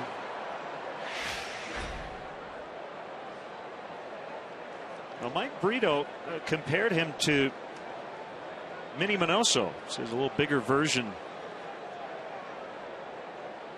of Minnie.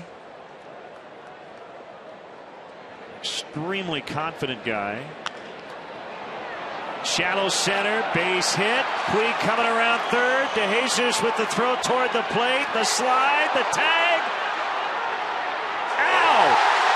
Hunter Wendelstedt had to make sure Navarro still had the ball. They get Puig. Hairston scored, and the Dodgers now have a 2-run lead after a 3-run 6th.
Real nice play by David DeJesus, getting on that base hit. Strong throw home. Puig nowhere to go. Is Deoner Navarro willing to give up the body? He was prepared to take a big hit from Puig had he stayed upright and tried to bull him over. Puig with the slide. Navarro blocks him, hangs on to the ball. Big out recorded with Hanley Ramirez scheduled to bat next. As it is, the Cubs are down 2 as Rizzo swings and misses. J.P. Howell, the new Dodger hurler. And no thought of a stop sign from Wallach, and there shouldn't have been, but it wouldn't have mattered. Puig would have run through it anyway. The veteran 2-0, 2.28 ERA now for Howell. And Paco Rodriguez, the lefties in Don Mattingly's bullpen.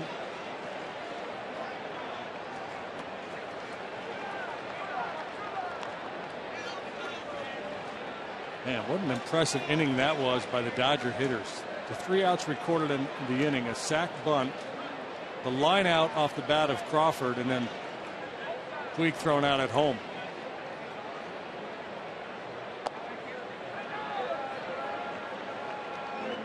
It's 2-1.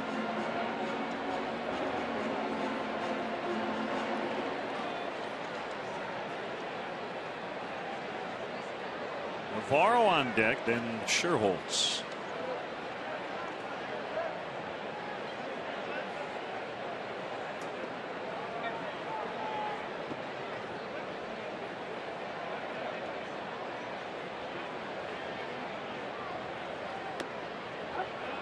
On the outside corner, it's 2-2.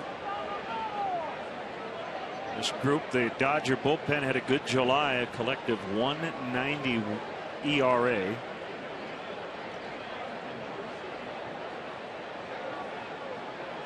Now more of a soft tosser. Good curveball. There it is. Fastball, a couple ticks below average, 87, 88 miles an hour. Average velocity. Working quickly, a 3-2 offering taken for ball 4.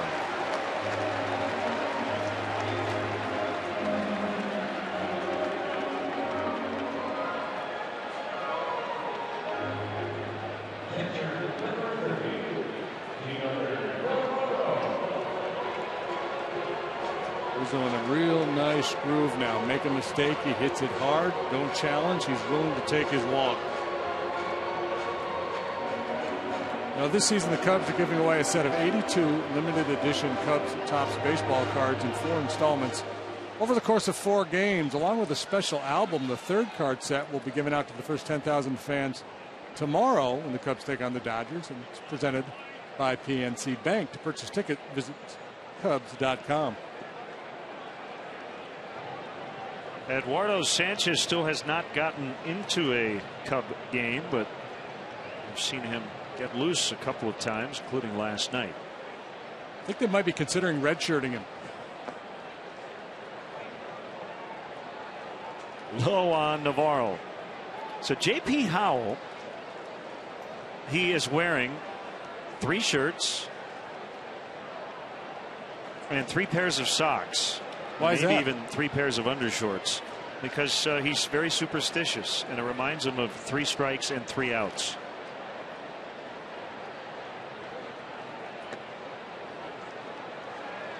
Well, if he took a couple of shirts off, he might be throwing 92.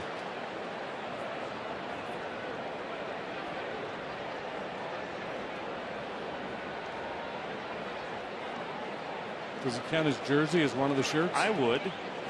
If it were me, I would, yeah.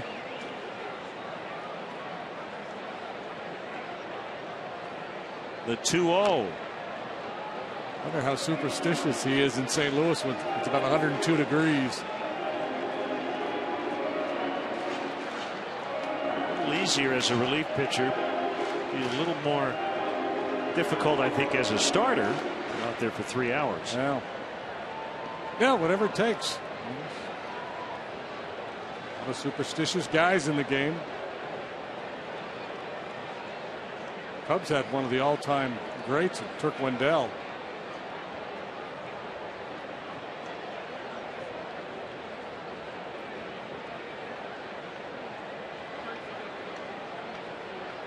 Rizzo inching off of first, and now Howell steps off.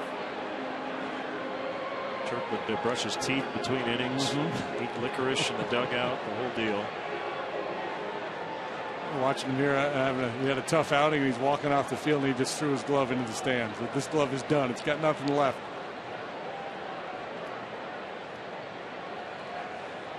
There are no more outs in this mitt.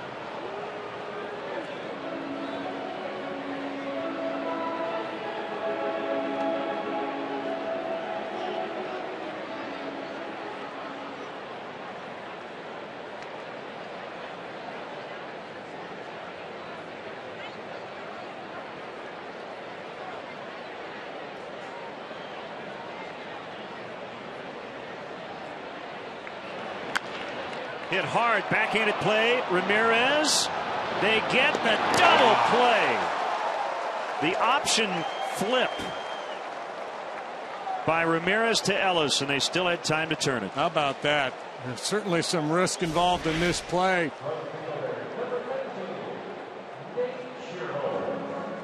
If he turns all the way around, probably still gets one at second base, but they're not going to get two. Just enough on that backhanded flip. Had the right guy going with Navarro going down the line.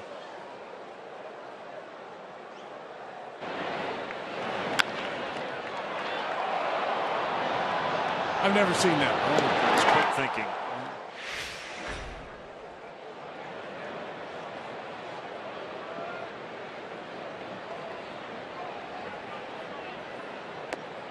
And a strike to Sherholtz. 2 outs, nobody on now. So Howell was a first-round pick of the Kansas City Royals out of the University of Texas. Also attended USC. And at one point at Double-A, played for Frank White, a big leaguer. And Frank would always say, "How you doing, baby?" And Howell once responded, "Yeah, great, dude." So then later that day, White called Howell into his office and said, "Probably not a good idea to call your manager dude." And Howell's response, "My bad, dude." And then he thought, "Oh no, I did it again."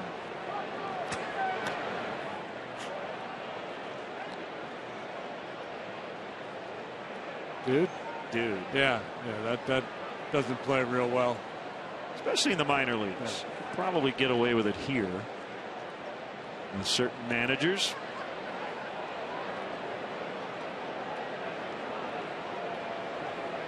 Skip. Doing good, Skip. That works. That always works.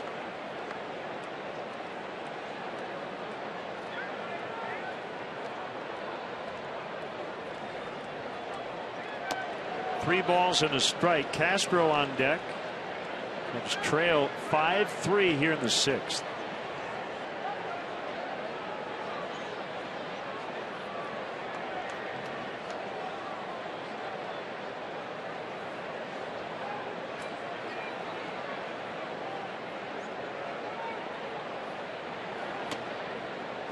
That's ball 4. Second walk of the inning. The two left-handed batters he faced walked them both.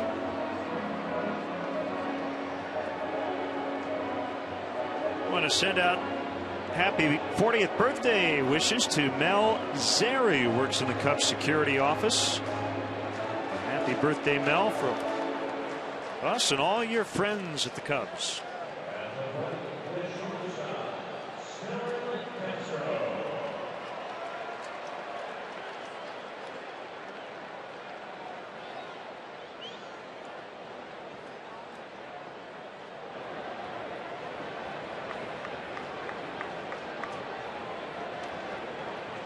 Howell had only walked 3 left-handed batters all year coming into this inning.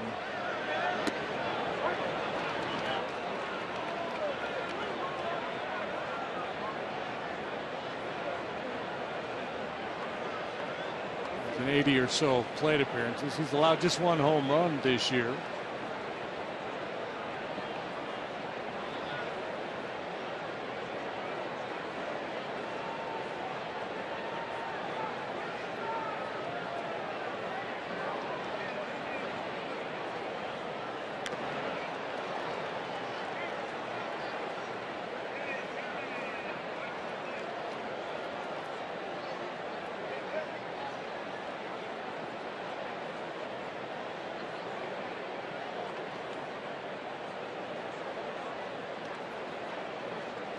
2 strikes, 2 outs. Dodgers turned a big double play to stop the Cubs from setting up this inning. Then Scherholtz walked with 2 outs.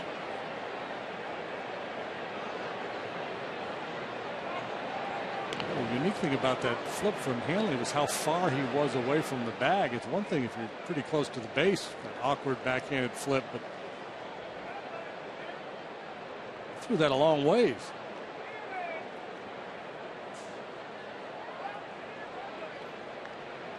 He's playing a game of hot potato. I'm just going to get rid of it. Here, you take it.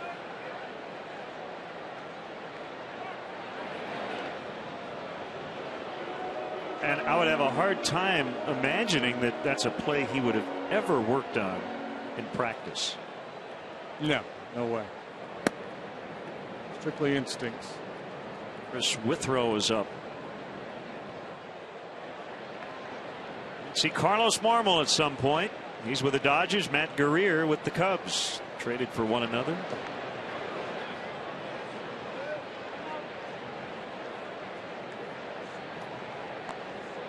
Good to have Carlos back here at Wrigley. I saw him in their clubhouse. He had never been in the visiting clubhouse here. A nice chat with his former Cub teammate a couple of days ago, Alfonso Soriano. Yankees were playing the Dodgers in LA. And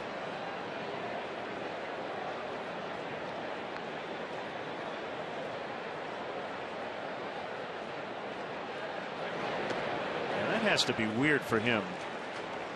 I mean, coming back to this ballpark, been here for so long, and now sitting the opposite bullpen, opposite dugout, opposite clubhouse, still wearing similar colors, but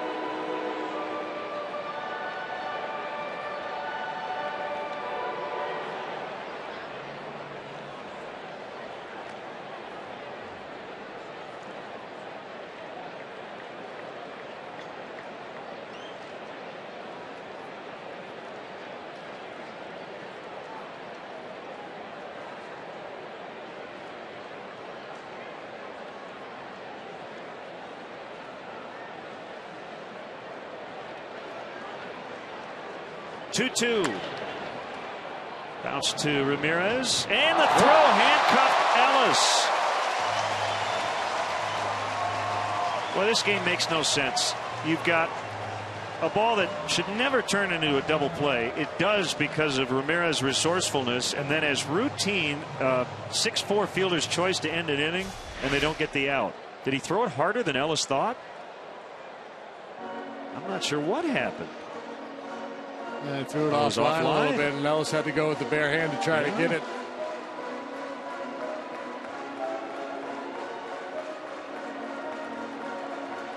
A little flat-footed, I suppose, but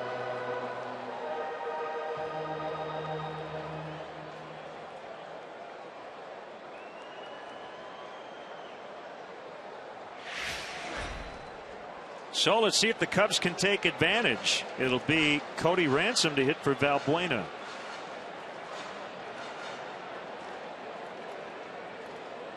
So that's an error on Ramirez.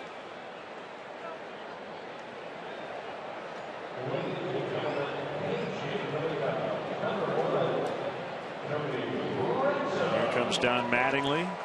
He's not going to let Ransom get this at bat off the left-hander.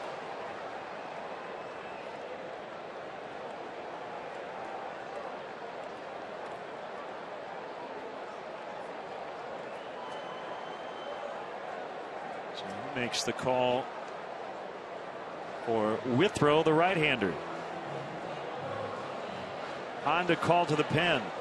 Cubs have 2 on, 2 down in the 6th, trailing by 2.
Long backhanded toss to start a 6-4-3 double play.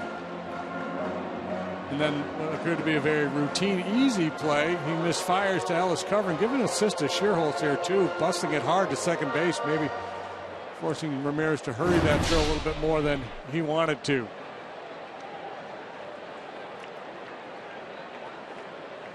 The throw in 9 ball games, 1-0 with a 3.18 earned run average.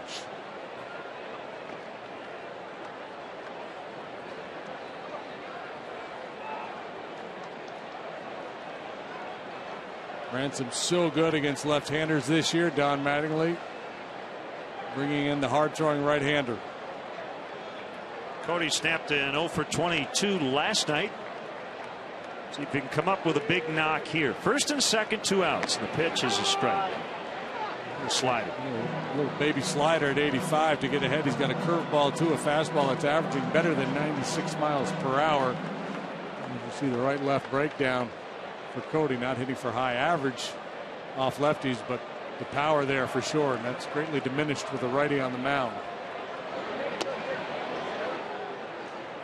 Curve that time missed. 1 ball, 1 strike.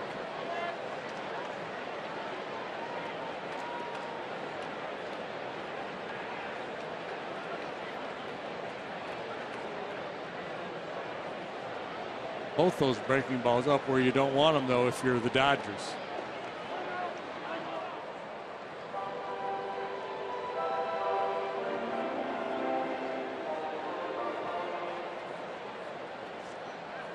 Happy 19th, Patrick Kowalewski. Hope you got your name right, Patrick. Hope it's been a good birthday.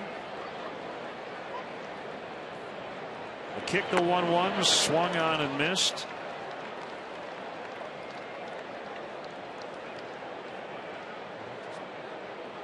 Ran back and turning one loose there, threw it right by him. The throw, first round pick of the Dodgers in 2007.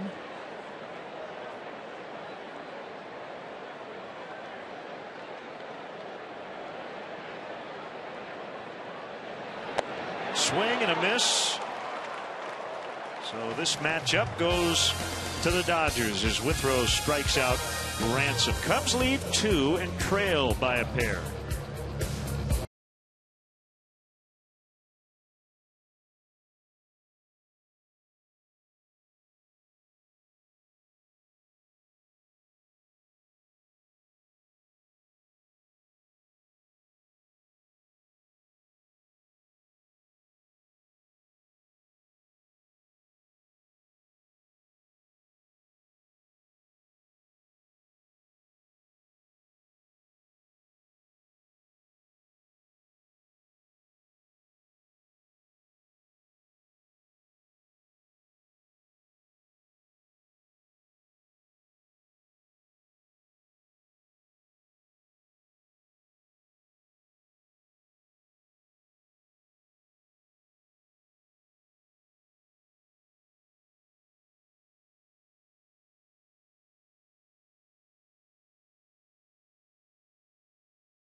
Back here at Wrigley. How are you, Jim? Oh, I'm doing great. It's just the Cubs score some more runs now, that's all.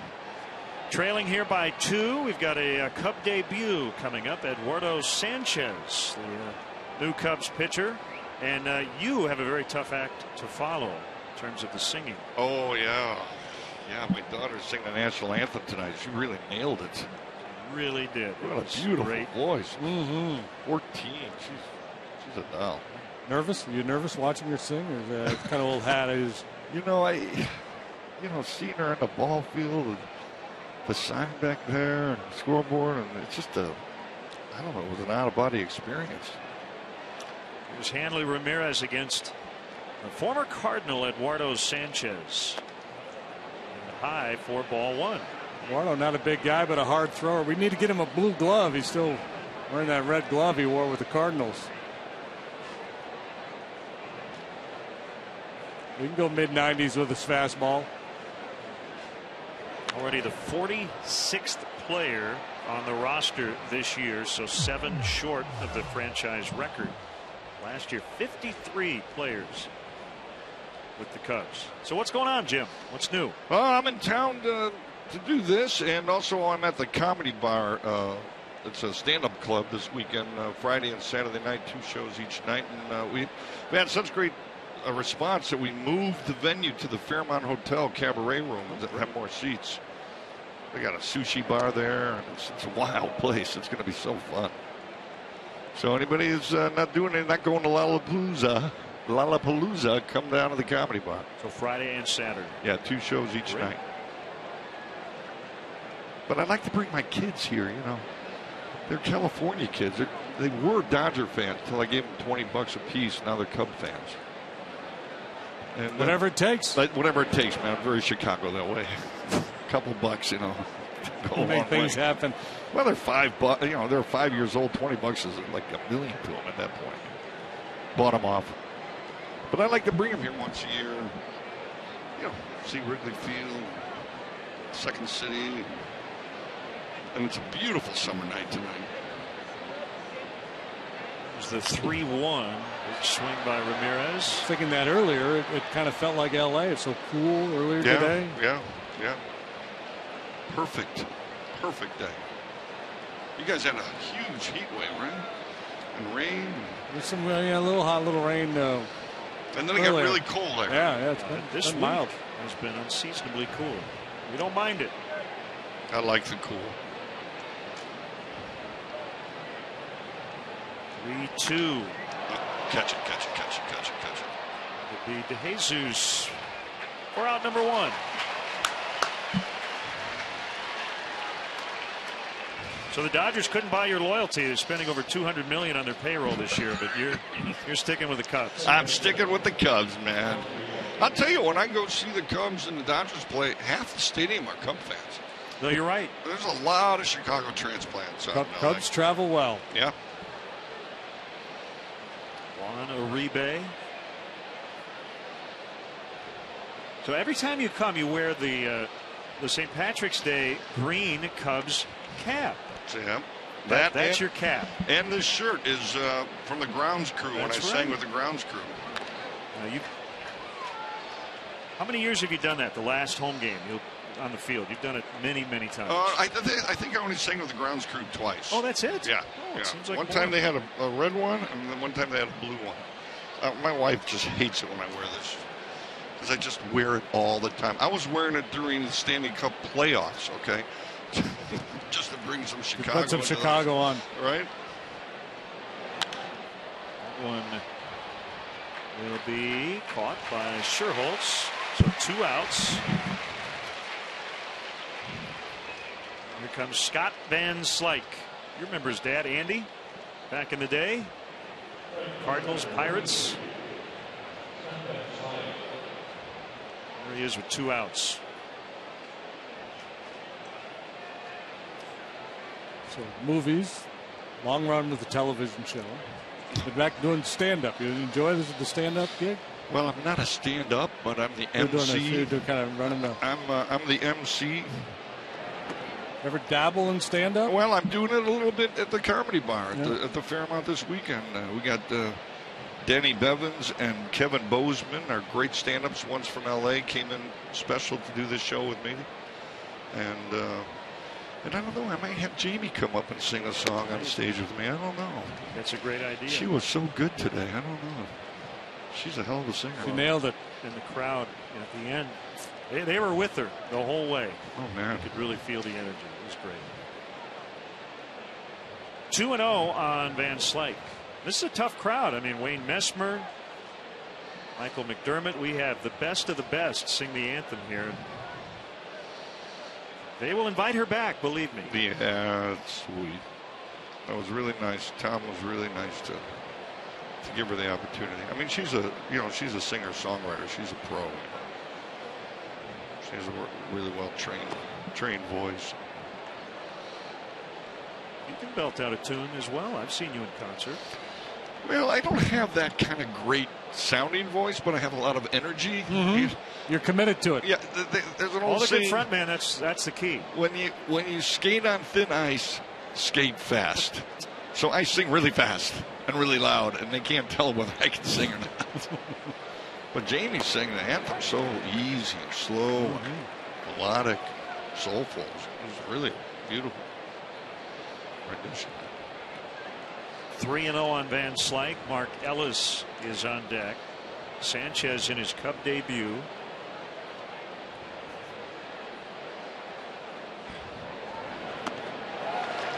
Got the green light.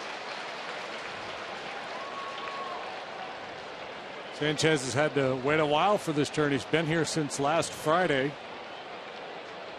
He's been up in the pen a couple of times, but this is his first game action. Spent time with the Cardinals in 2011 and then again last year.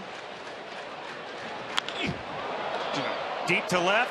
Lake will have to play this one off the bizarre carom. You know, the well out there creates a weird bounces. That ball almost got out. And Slyke crushed it. Yeah. It's his second hit tonight. Lake's been having a good game, huh? Up to left. No way he could get that. Actually might have hit the basket. Yeah, it looked like it. Can't hit it any harder than that. That was a 1-iron. That was a screaming line drive.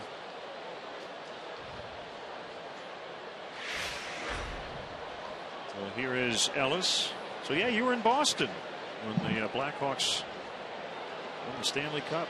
What a run. What a night that was. I have to tell you, though, those Boston fans were very nice. Well, that's great to hear. Yeah, it was really nice. Two great sports towns. It's a great sports town, but they were so thrilled as we were. It was great competition and great fun. It was a fun night, you know, back and forth until that last minute. Unbelievable. But they congratulated me in the stand, you know, shook my hands and congratulations. They were good sport. Good sportsmanship. Lewis couldn't hold up 0-2. Now the Red Sox fans are a little tougher. I mentioned the word Cubs when I'm in Boston. I get stoned. I mean, you can't even tell a joke about the Cubs and Red Sox.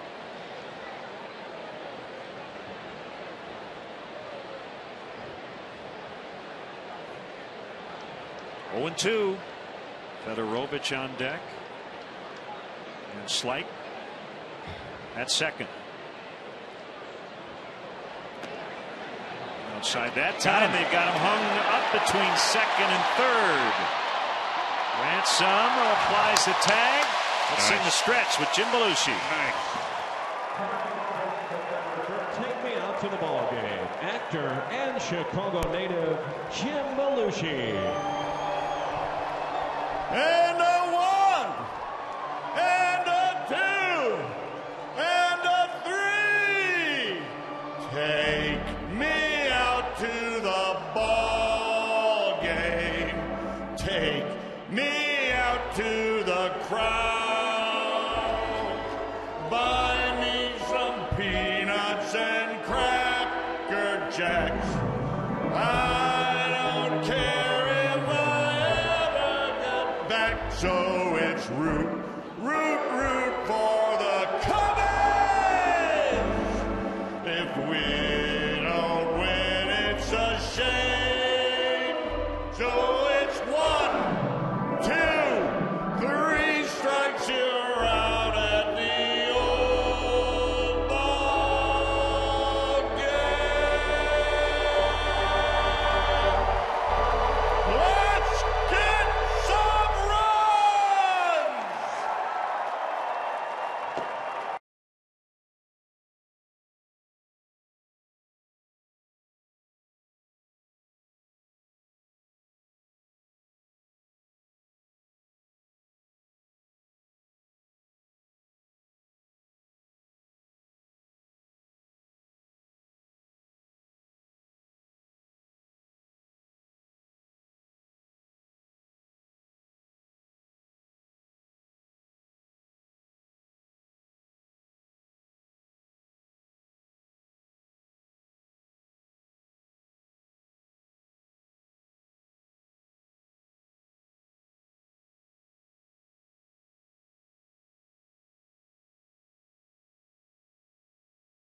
Peanut describe his thought process on the field. Find out the biggest regret of his career here in Chicago.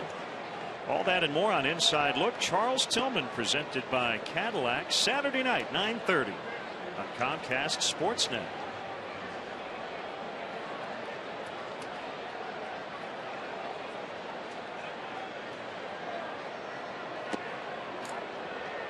A strike on Darwin Barney. Let's see how the top of the inning ended. Van Slyke just caught swimming a little too far from shore there, but you just don't anticipate that ball being picked cleanly. You see the ball in the dirt, you're thinking about trying to take an extra base. And it comes right up into the glove of Navarro, and he's hung out to dry.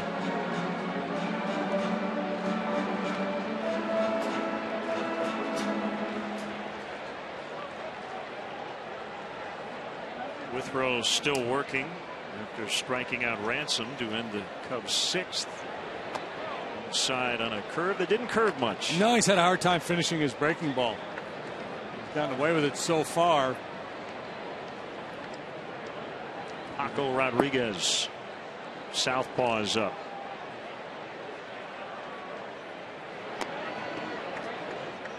Thanks to Jim Belushi for stopping by at the Fairmont Hotel this weekend, Friday and Saturday night.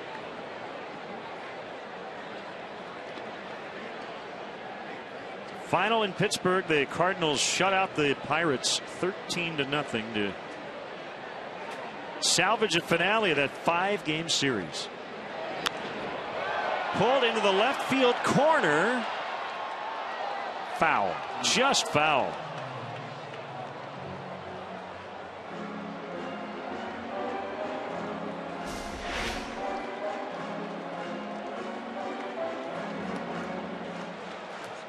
Glancing off the wall. Ironic, because that was one of the better breaking balls he's thrown. Barney went down and got it. 17 hits the Cardinals banged out tonight.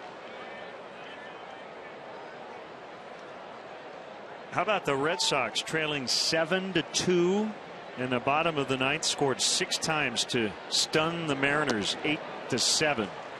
Barney strikes out, actually down 7-1 in the 8th. What a comeback.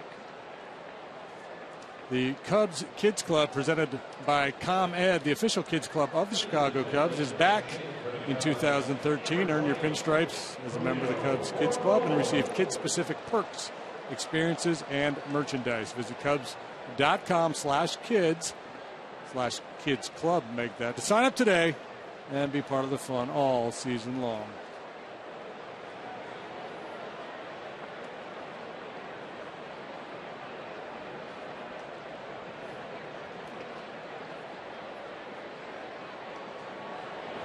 Julio Bourbon batting for Sanchez. Worked a scoreless inning in his Cup debut.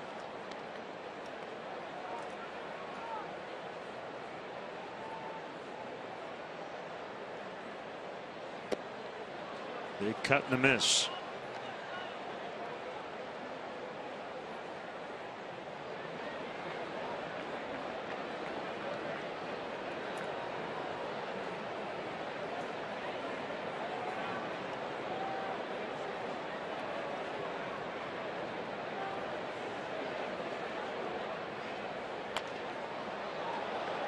Infield pop-up handled by Uribe.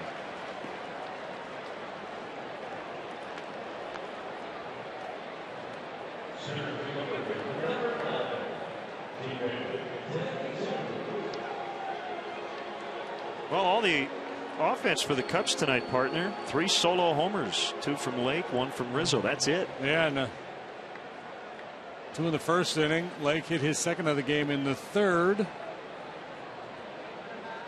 Have had just one man reach scoring position since the third inning.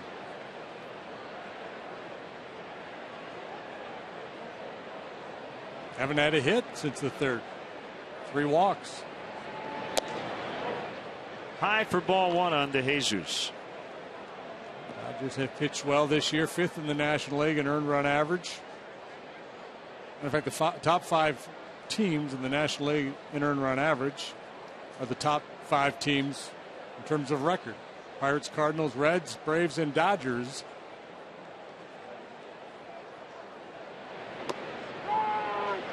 You usually find that correlation between pitching and winning, more so than runs scored and winning. Dodgers 11th in the league in runs scored, but they lead their division.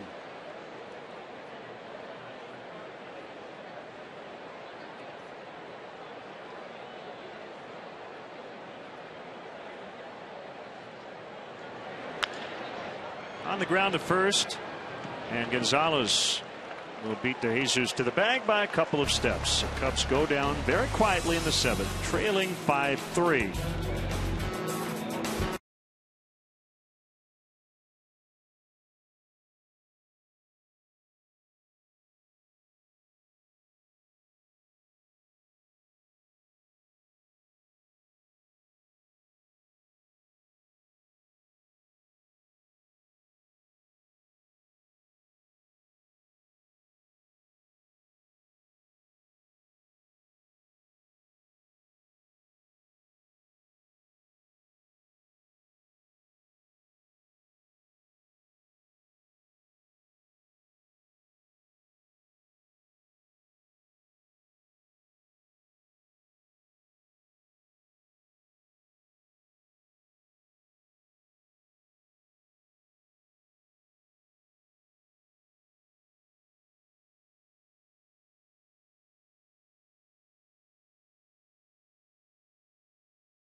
Adrian Gonzalez called safe. Cubs might have gotten them there. They did get Yasiel Puig.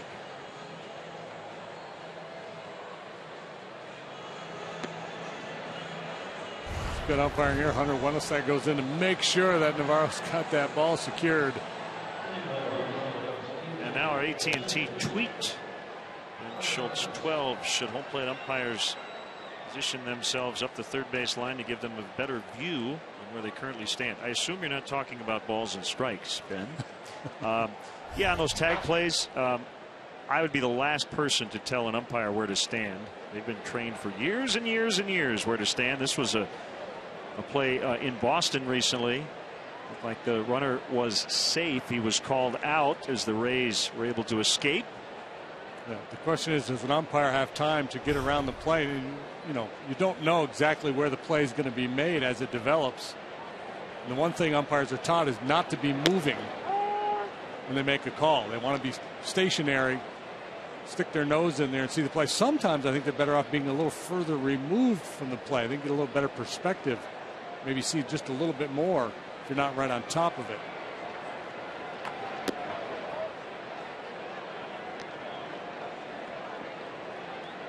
One and one to Ellis.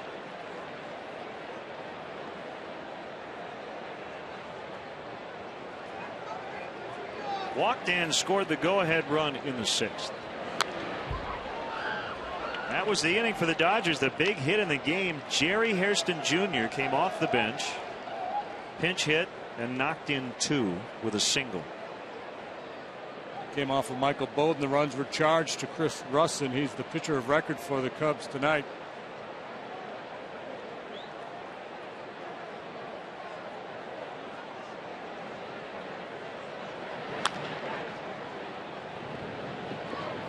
By Barney.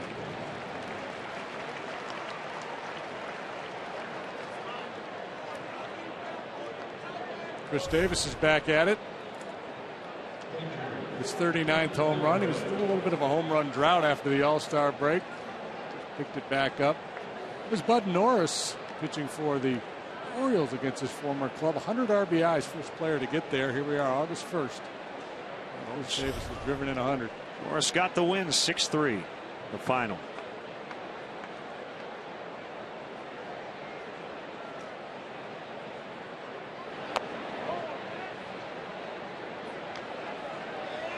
Royals won again, 9 in a row, 7-2 over the Twins to sweep the set. Last time they won 9 in a row, they started the 03 season 9-0. Barney with a great play to get Fedorovich. Look where he ended up. Over in the hole, it's short. He's the second baseman. 2 down. And how good is this?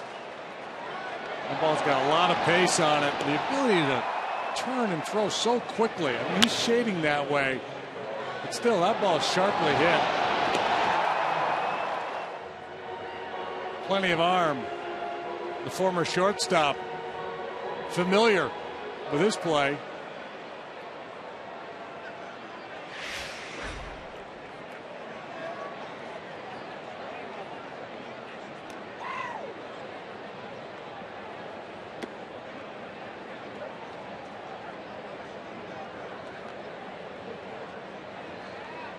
Skip Schumacher, the former Cardinal, batting in the pitcher's spot.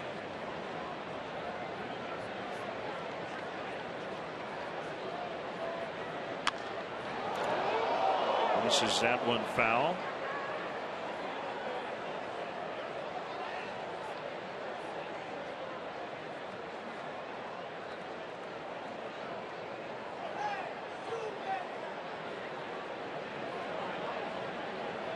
Paco Rodriguez continues to throw in the Dodger pen. He'll be next.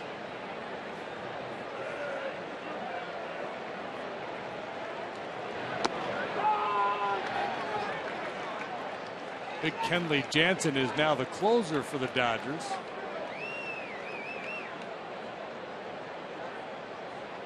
Brandon League was their closer to start the year.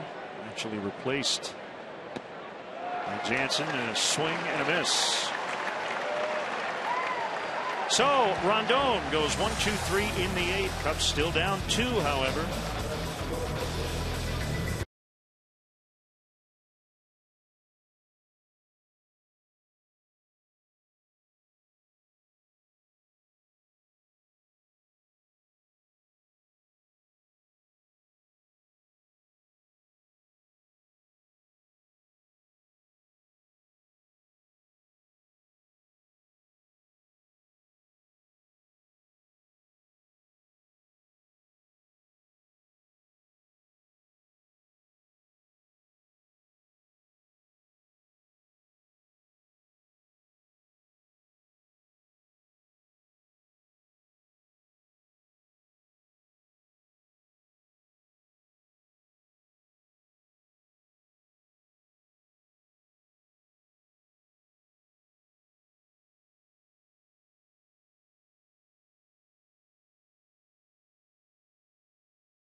Gauge Stats tweets with Cubs in-game live only at csnchicago.com. Brought to you by Comcast Business Class. And it's young left-hander Stephen Call me Paco Rodriguez. 2-2, 2.21 ERA. Second round pick of the Dodgers last year out of the University of Florida, the first member of the 2012 draft class to make it to the big leagues. He was up for 11 ball games last season, pitched effectively, and he has done so again this year. Good slider. Junior Lake already with 2 homers in the game. Ball 1.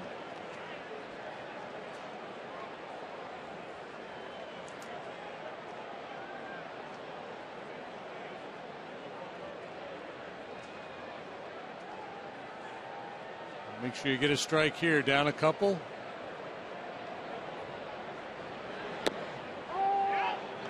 Hard slider, cutter, whatever you want to call it. It's his best weapon.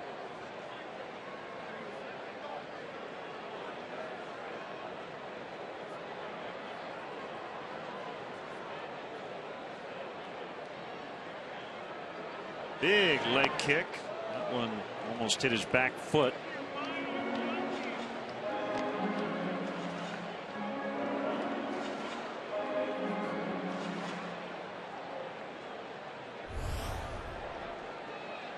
Here's our AT&T UVerse multi-view. Cubs down a couple in the bottom of the 8th.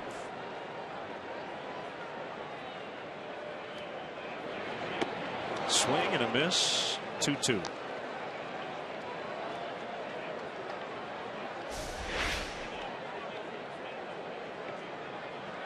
Everything looks the same coming out of his hand. One's a little bit bigger than the other. The slower breaking ball and that tight little cutter. Difficult for a hitter to pick that up. On the ground to the shortstop, Ramirez. Ramirez throwing a little sinker across the diamond. He had thumb surgery. Still not really throwing the ball all that well.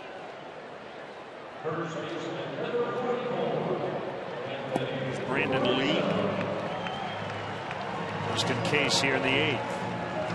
Happy 84th birthday to Judge Pearman in Paris, Illinois. Huge Cub fan.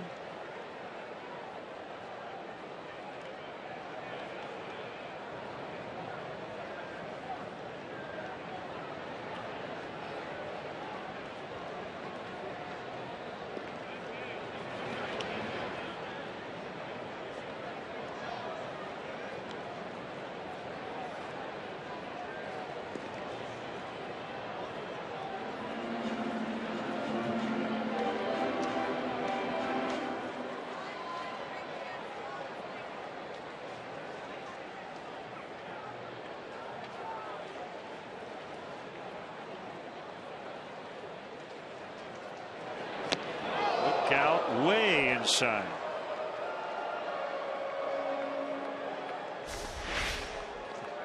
Rizzo probably asking Fedorovich, "You tell him to throw at me?" Former minor league teammates. Did it brush the jersey? It did. Sure did. He should have taken first. Probably didn't even feel it. Wendelstedt should have heard it. Yep. Deep left field. Crawford back.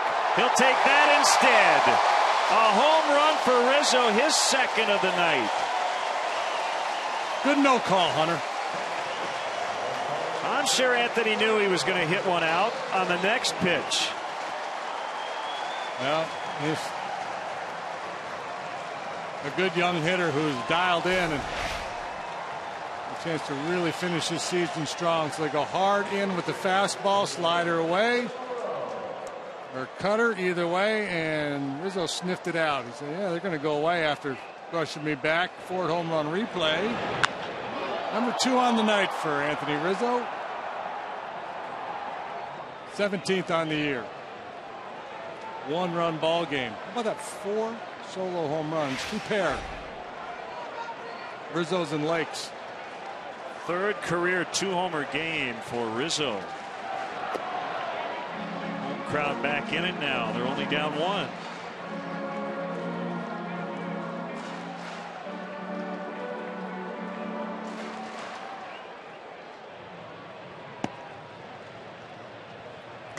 The second home run Rodriguez has allowed this year.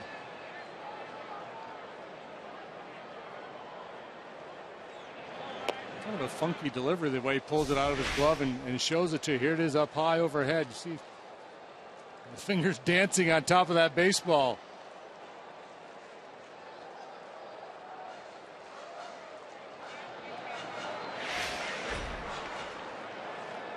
That is a cool replay. Yep.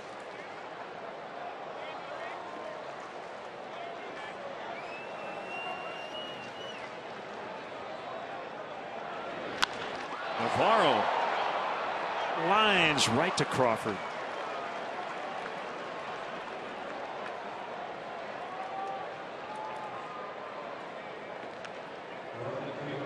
So 2 down, and it's Sherholtz. 0 for 2 with a walk.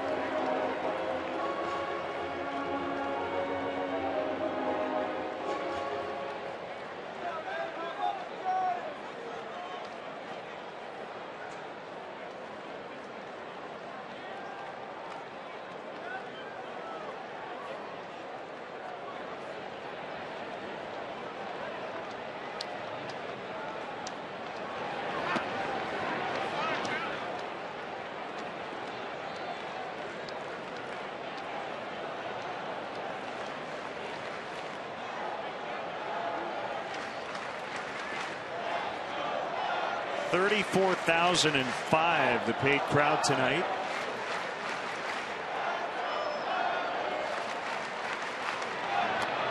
Sherholtz fouls back, 0-2.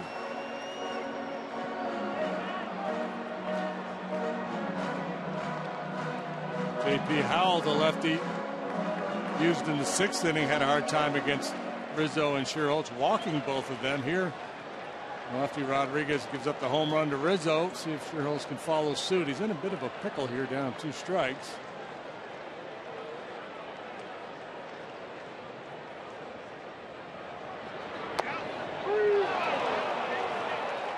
Nate did not like that call as the inning comes to an end. Rizzo got hit by a pitch on the jersey, didn't say anything, and on the next offering he hit it out of the ballpark. So it's 5-4 Dodgers as we head to the 9th.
On a season to remember in a one-on-one sit-down with Brian Bickle. We hear how his breakout season changed his life. Get stories from a crazy summer, including details on his wedding this weekend.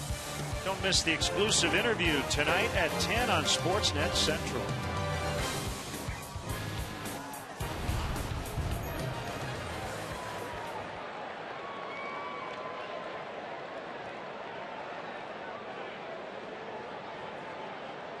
Five to 4. Hector Rondon stays in.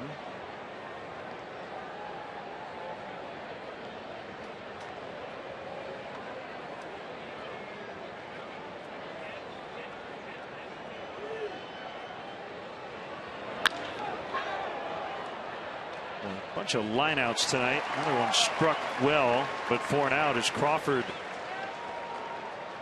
ends up with an L8. There's the closer, Kenley Jansen. Dodgers have also recently signed former Giant closer Brian Wilson. Don Mattingly told Jansen, don't worry, it's your job.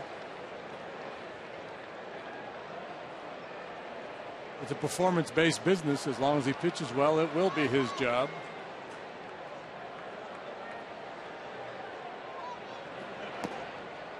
Puig with an awkward cut at that pitch. I talked to a scout the other day about Puig, and he said, I've seen him play. I've seen him take 15 at-bats, and he swung at the first pitch 14 times. Wow.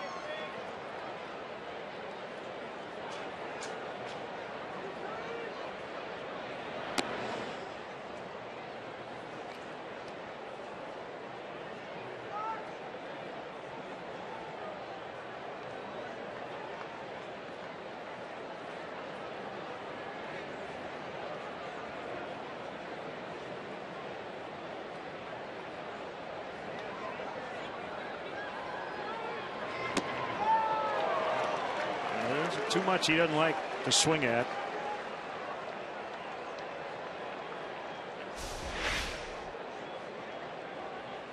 It's a slider down, then the fastball off the plate away.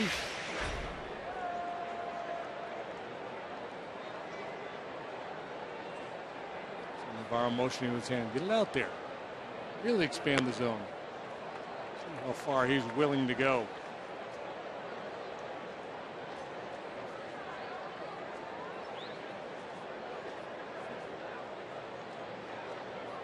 If you trust your pitcher to make the pitch, you might try fastball in here.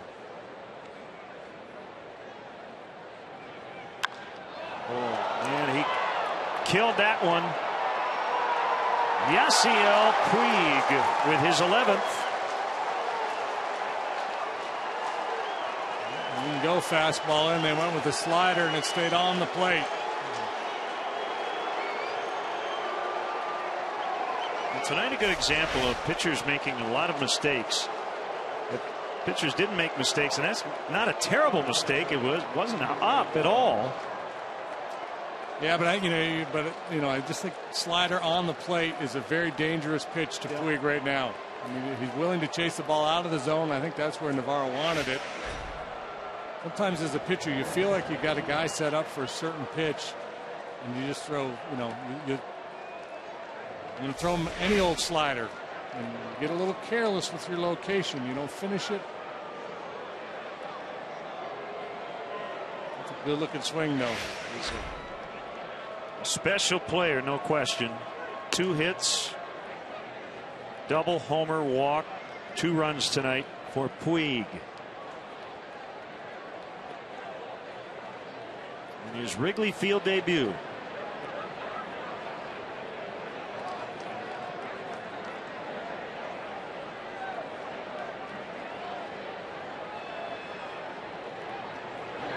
Dodgers trying to win their 11th straight on the road.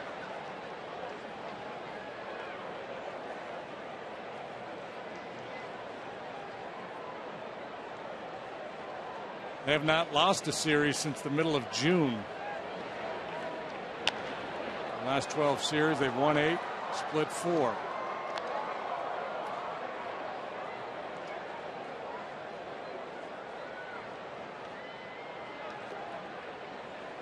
Scoring a bunch of runs, 7 per game during this road winning streak.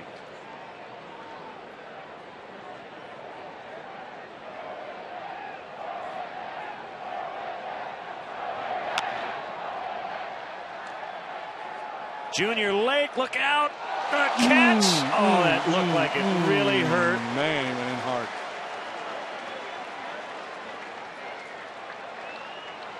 What a grab. You could see that coming, though. And have a big bruise.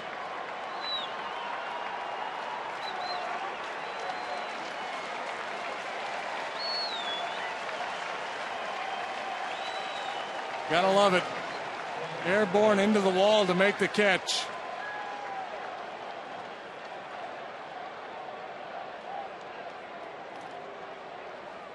Boy, have we seen some athleticism on display tonight. Puig and Lake, Rizzo, all hitting home runs. Junior just didn't slow down at all, running into that sidewall to make the catch.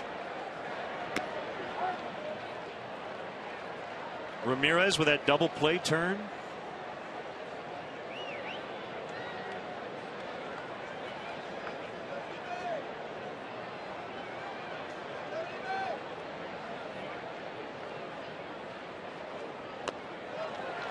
Oh, and 2.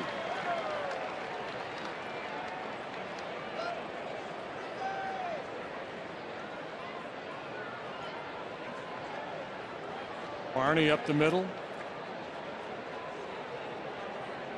Fantastic play.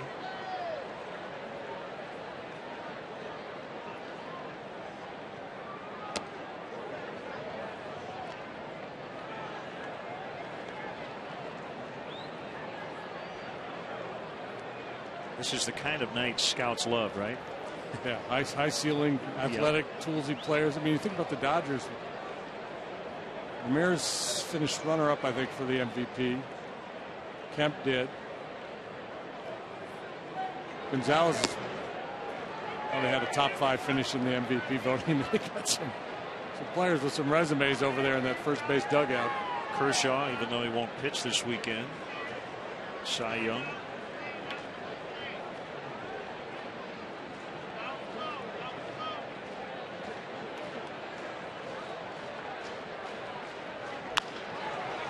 Diving stop. Cody Ransom, throw to first. Out there. Well, we've seen some young athleticism. How about 37 years old? Late with this great grab in foul ground. And then Ransom, the diving play. 6-4 Dodgers.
Used baseballs, bases, and jerseys to autograph bats and photos. Cubs Authentics has the most exclusive memorabilia. Visit the Wrigley Field Concourse, the Cubs store across from Wrigley Field, or Cubs.com/authentics for all your Cubs memorabilia needs. We will not see the man with the best ERA in the majors at 1.87, Clayton Kershaw. He is a left-handed pitcher, and so is Sandy Koufax. 1967, a 173 earned run average, and the Hall of Famer is here at Wrigley Field tonight. Comparisons began the day the Dodgers signed the young Clayton Kershaw, and boy, has he ever been good. Comes large Kenley Jansen, 4-3, 2.15 the ERA. Settling into the closer's role, he's done a nice job. Ball 1 to Castro. Look at that Mariano Rivera approach. It was a boatload of cut fastballs.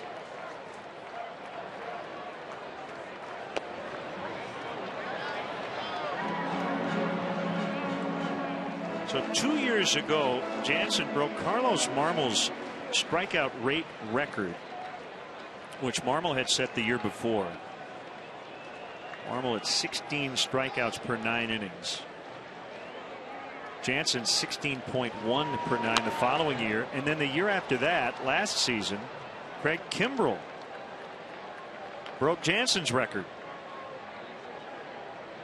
They just keep throwing harder and harder and harder. Yeah, and Jansen, it's a little deceiving because his velocity, 93, occasionally 94, but it's that little cutter. And that just lively four-seamer, that kind of invisible thing he's got going on. Swinging a strikeout. Tonight after post-game live, stick around for Sportsnet Central presented by GMC. Meet Bears linebacker John Bostic. Jake Peavy speaks from Boston and a check of all the pennant races on Sportsnet Central. Don't miss it tonight after Cubs post-game live only on Comcast Sportsnet. Ransom with one away looks at a strike.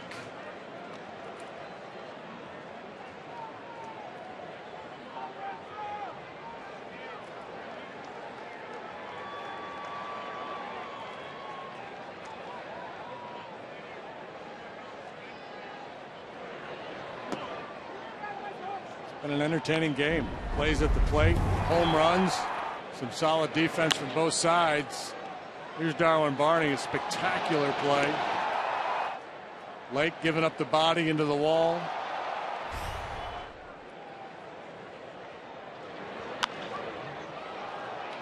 Van Slyke will come over. He may have room. The slide, and he doesn't catch it. And is he all right? Well, look out for the side barriers here at Wrigley Field. Lake in the top of this inning, and now Van Slyke.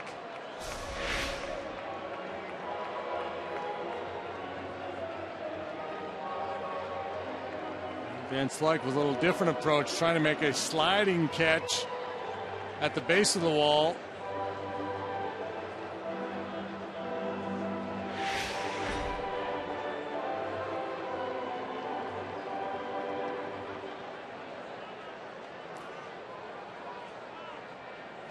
Playing games in the old small gym, right? The wall's like 3 feet behind the basket. Going for the layup and get a face full of brick.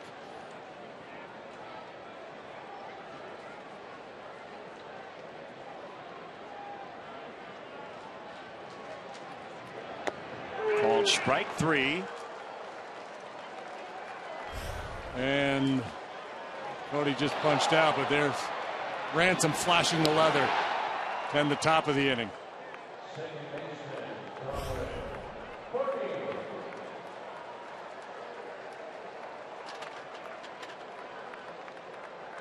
Darwin needs to find a way to get on and set it up for Wellington Castillo, who's grabbed a bat in the on deck circle.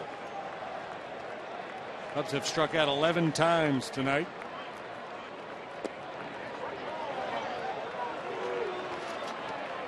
That year you talked about where Jansen surpassed Marmol's record, he struck out 44% of the batters he faced.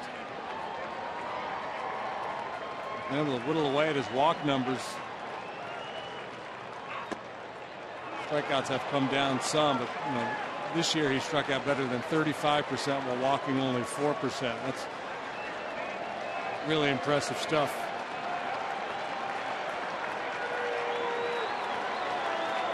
Two strikes on Barney. The pitch, he was able to fight it off in on the hands.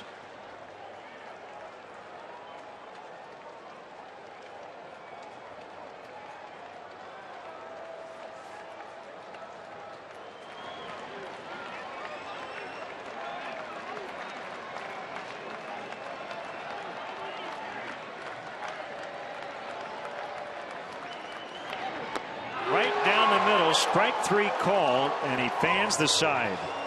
And the Dodgers take game 1. So the Cubs hit 4 home runs tonight but cannot win. Yasiel Puig in his Wrigley debut with 2 hits, including his 11th home run. But our GMC player of the game is Junior Lake. 2 homers and that nice defensive play in foul ground. Yeah, pretty impressive show for Junior Lake. A couple of very big flies, reminiscent of the one hit in Arizona that was measured at 435 feet. Anthony Rizzo also with a couple of long balls. The Cubs come up short. So for JD and our entire crew here at Wrigley, I'm Casper saying so long. The final, the Dodgers 6, the Cubs 4. We're back with you on CSN this coming Tuesday at 5:30 for the pregame. The Cubs and the Phillies from Philadelphia. We're not done yet. Coming up next, Blue Cross Blue Shield Cubs post-game live.